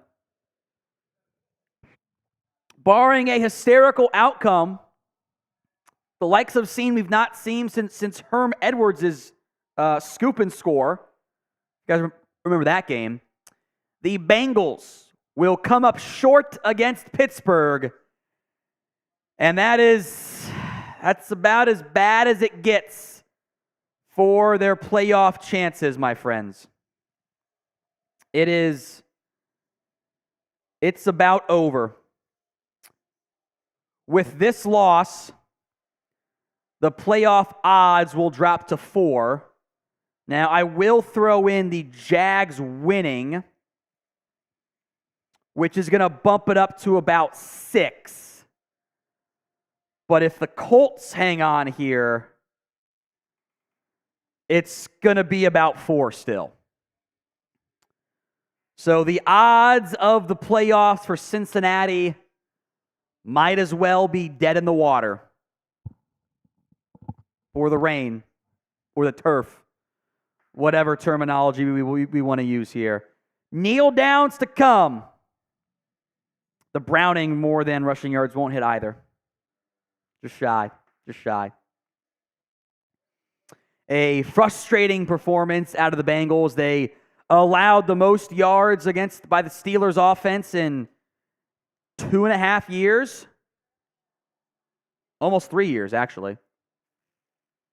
Over 3 years, because it was 2020 season, 2021 season. Yeah, 3 years. 3+ years, 3.5 years. Most yards allowed, or most yards gained by Pittsburgh's offense. Just a big fat yikes there. Big ol' yikes. You hate to see it.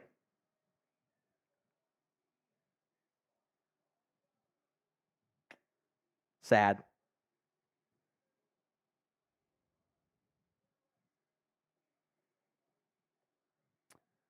So kneel downs to come here. I think they gave the clock inside the 2-minute warning. They did. So that's not going to happen. Couple kneels and we'll go home. Bengals are going to drop to 5-6. Steelers going to go to 7-4.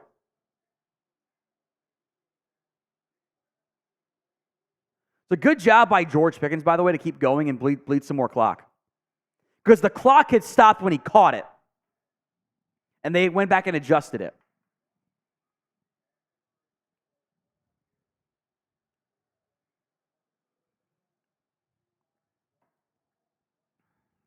Two more kneels to go.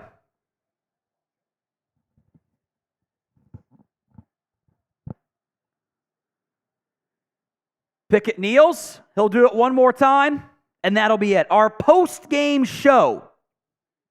Good to go immediately? Sweet. We'll begin here in just a little bit. We won't waste much time. Houston is now only down by 3, by the way. 16-10. Steelers take down the Bengals. Stings. It's not fun. It's just not fun. Disappointing results across the board. Kneel down coming. And that will ice it. The Steelers take down Cincinnati 16-10. You all set? Perfect. Once you give me the all clear, we'll start it. Our post-game reaction, that is okay. We will have it for you on demand in a little bit on the channel as well, as the Bengals fall against Pittsburgh and their slim playoff chances are well and truly dead now for Cincinnati. They are now 5-6. They must win out and get help to make the postseason. The Bengals lose to Pittsburgh 16-10. Our post-game reaction coming. But first, is the Bengals season now over? Y for yes, N for no. Sound off in the comment section right now. Week 12 comes and goes, and the Bengals had their chances. The game flipped on a bad Jake Browning interception. Was intended for Jamar Chase. It's picked off, leads to 7 eventually for Pittsburgh. Pittsburgh's offense had their most yards since 2020. The OC change did wonders for them. The Bengals offense had nothing going on the ground. They really missed, I think, Joe Burrow's impact on that area for teams to be scared about it at all. They just stopped the run. They were not worried about the passing game. It's a rough showing, a painful loss that might also be adding some injury to the insult as well. Logan Wilson left the game late with an apparent ankle injury. I don't know if he was back on the field for the final couple plays. He got bent up on, so either way, we'll keep an eye on. I doubt he would have gone back out there. You're doing our post-game building show there. So Wilson, the apparent ankle injury kind of got basically sat on it himself and bent under his own weight, which was not a great sign on that front. Also, I misspoke. They passed 400 yards on defense. Let's go to this section. Number one key to victory for me. Well, let's recap our keys to victory. Defense carries the team. They were the better unit. They did not play well enough. The Steelers had not had 400 yards of offense since week 2 of 2020. The 421 they finished with today is their most in the game since week 16 of 2018. So the 16 points allowed, it's great. You know, the raw numbers don't look that bad, but relative to what this Steelers offense had been, their best day in 5 years, basically. Tough to win games when you allow the offense to have their best game in 5 years. It's not good enough there. Bengals defense got some red zone stops. Pittsburgh was 1 of 4, making red zone drives into TDs. Kept them alive. But it was a nearly 2-to-1 time to possession ratio there. They averaged 6.5 yards per play. They had the one fumble. It was a big play by Cincinnati, but 37 minutes time possession in the end because you include that 2-minute warning afterwards there. It's not good enough. Defense wasn't good enough. No one was good enough today. So grade the Bengals for me against the Steelers. A, B, C, D, or F. Sound off in the comment section right now. A, B, C, D, or F. Number 2, key to victory was the offense can't be a negative. You scored 10 points. It was a negative. The one touchdown drive you had was set up by a great Travion Williams kick return. In total, 5.4 yards per play. And what was very frustrating, the run game was non-existent. Now, could you have argued maybe you should try to establish it more? Sure. But the ratio early on was not that different than what it had been under Joe Burrow, which, again, maybe was an issue there. But Joe Mixon, 8 carries, 16 yards. Now, he did chip in 44 yards through the air, which was very valuable. Gave him a chance late to set up the field goal, but that's not good. The offense was a problem today. We'll talk about Jamar Chase later on. Tyler Boyd was pretty quiet. Jake Browning finishes 19 of 26 for 227. It's 8.7 yards per throw. Higher yards per throw than Kenny Pickett, but 4 sacks, several of which were on him. One of which was not. It was the TJ Watt one late in the game. The fumble, the terrible INT, and what really killed the Bengals today? Third downs. 2 of 10 on third downs. The Steelers were 8 of 17. One score game, there's your difference. It's tough to have sustained offensive success when you can't get third downs. You have to do it. And third downs is often the quarterback down. It's where you missed Burrow the most today. Plus, teams did not fear the opposing passing game at all. Now, today's show is made possible by Prize Picks. I'm a big fan of what Prize Picks offers. It's just you against the numbers. 2 to 6 player stat projections, more than, less than, see if you come out on top. It's that simple. You're not battling thousands of other players, the pros, the sharks, etc. It is simple. It is easy. You can mix and match NFL, NBA, NFL, college football. The reboot policy allows players to keep their picks alive if a player goes down due to injury and does not return, of course. My prize picks this week, I had my Thanksgiving one. I got the Trenton Irwin receiving yards on his one catch for 25 yards. Jake Browning comes up. He had 9, needed 12.5. So now it's all on Patrick Mahomes, more than 260.5. Feeling a revenge game from him. We shall see. Go to prizepicks.com/CLNS and use code CLNS for a first deposit match up to $100. Link will be in the comments section and the description of today's show. That's prizepicks.com/CLNS and use code CLNS. Key to victory number 3, some Cordell Volson improvement. I'll use this here to be my big issue today, and we'll skip the weigh-in for this too. Why were you blocking TJ Watt with tight ends all game? Why? The big sack was not Jonah Williams' fault. You got Jonah at right tackle, Sample on the outside. They bring a delayed blitz up the middle, which is fine, or off the tackle. And Drew Sample leaves TJ Watt, who's directly in front of him, to step up in front of Jonah Williams and take the blitzer. That's not the assignment. That's not and if that is the assignment, violates every single offensive line rule I've ever heard about for blocking. It does not make sense. It does not make sense. Volson, meanwhile, I thought he was fine. I didn't notice anything bad. The thought for the most part, the O-line kind of held up decently. A couple bad plays. They did some good quick game overall, but they didn't run the ball well. Feel like that should have been an indictment on the offensive line too. So I go back and watch Volson in particular, but look, you didn't run the football at all. 8 carries, 16 yards. You can't have that. And you can give the ball more to Mixon, but there were no holes. Maybe you could have tried some Chase Brown. Just a thought. Now, if you love our Bengals watch parties and the Bengals in general, make sure you are subscribed. It's going to be draft season here on Bengals Breakdown with a now 4% chance, depending on what happens in this Texans and Colts games, it could drop to maybe 3% or rise to 6% potentially. But because Texans might win this football game, by the way. It's not looking good. Bengals season is very much in danger here. Key to victory number 4, Jordan Battle has to play well. Battle, it's 8 tackles, not a ton of splash plays, but DJ Turner played very well. The real issue today was Pat Freiermuth, 9 catches for 120 yards. By far his most. His previous high was like 80-something. So Logan Wilson, the safeties, they allowed Freiermuth to feast over the middle. And that can't happen. Give me your one-word reaction to the Bengals-Steelers game. Good, bad, ugly, over. It's a good one too. Sound off in the comment section right now. Key to victory number 5. Got to feed Jamar Chase. He did have 81 yards.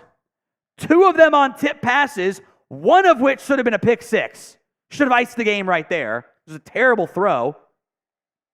KZ jumped it and it goes through his hands. 6 targets for 4 catches for 81 yards for Jamar Chase. I get a lot of these stuff were checkdowns, but why does the board have 5 and Tanner Hudson have 5? Why aren't you scheming stuff left and right for Jamar Chase? That's my issue with the play calling. The play action stuff was fine, I get it, but he's your best offensive playmaker. You have to force feed him. Other teams do it. So the refusal to get Jamar Chase heavily involved, I think was a mistake. He made some plays. The numbers are fine. But if you want to win football games without Joe Burrow, 6 targets ain't going to cut it. It's just not. Your number 1 receiver cannot be getting less than a quarter of the targets with this offense with T. Higgins out. Can't happen. You got to feed him more all the way through. Final thoughts here. 5 and 6. It's over. It's Jover, if you will. It's never been more over, frankly. The schedule is not easy.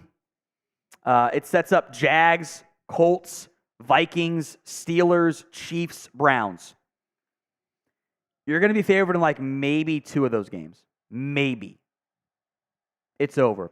We'll have draft coverage here because that's what we're going to focus on. The games, they're in trouble. Sorry, Bengals fans. It is a tough season. It's a wasted season with Joe Burrow.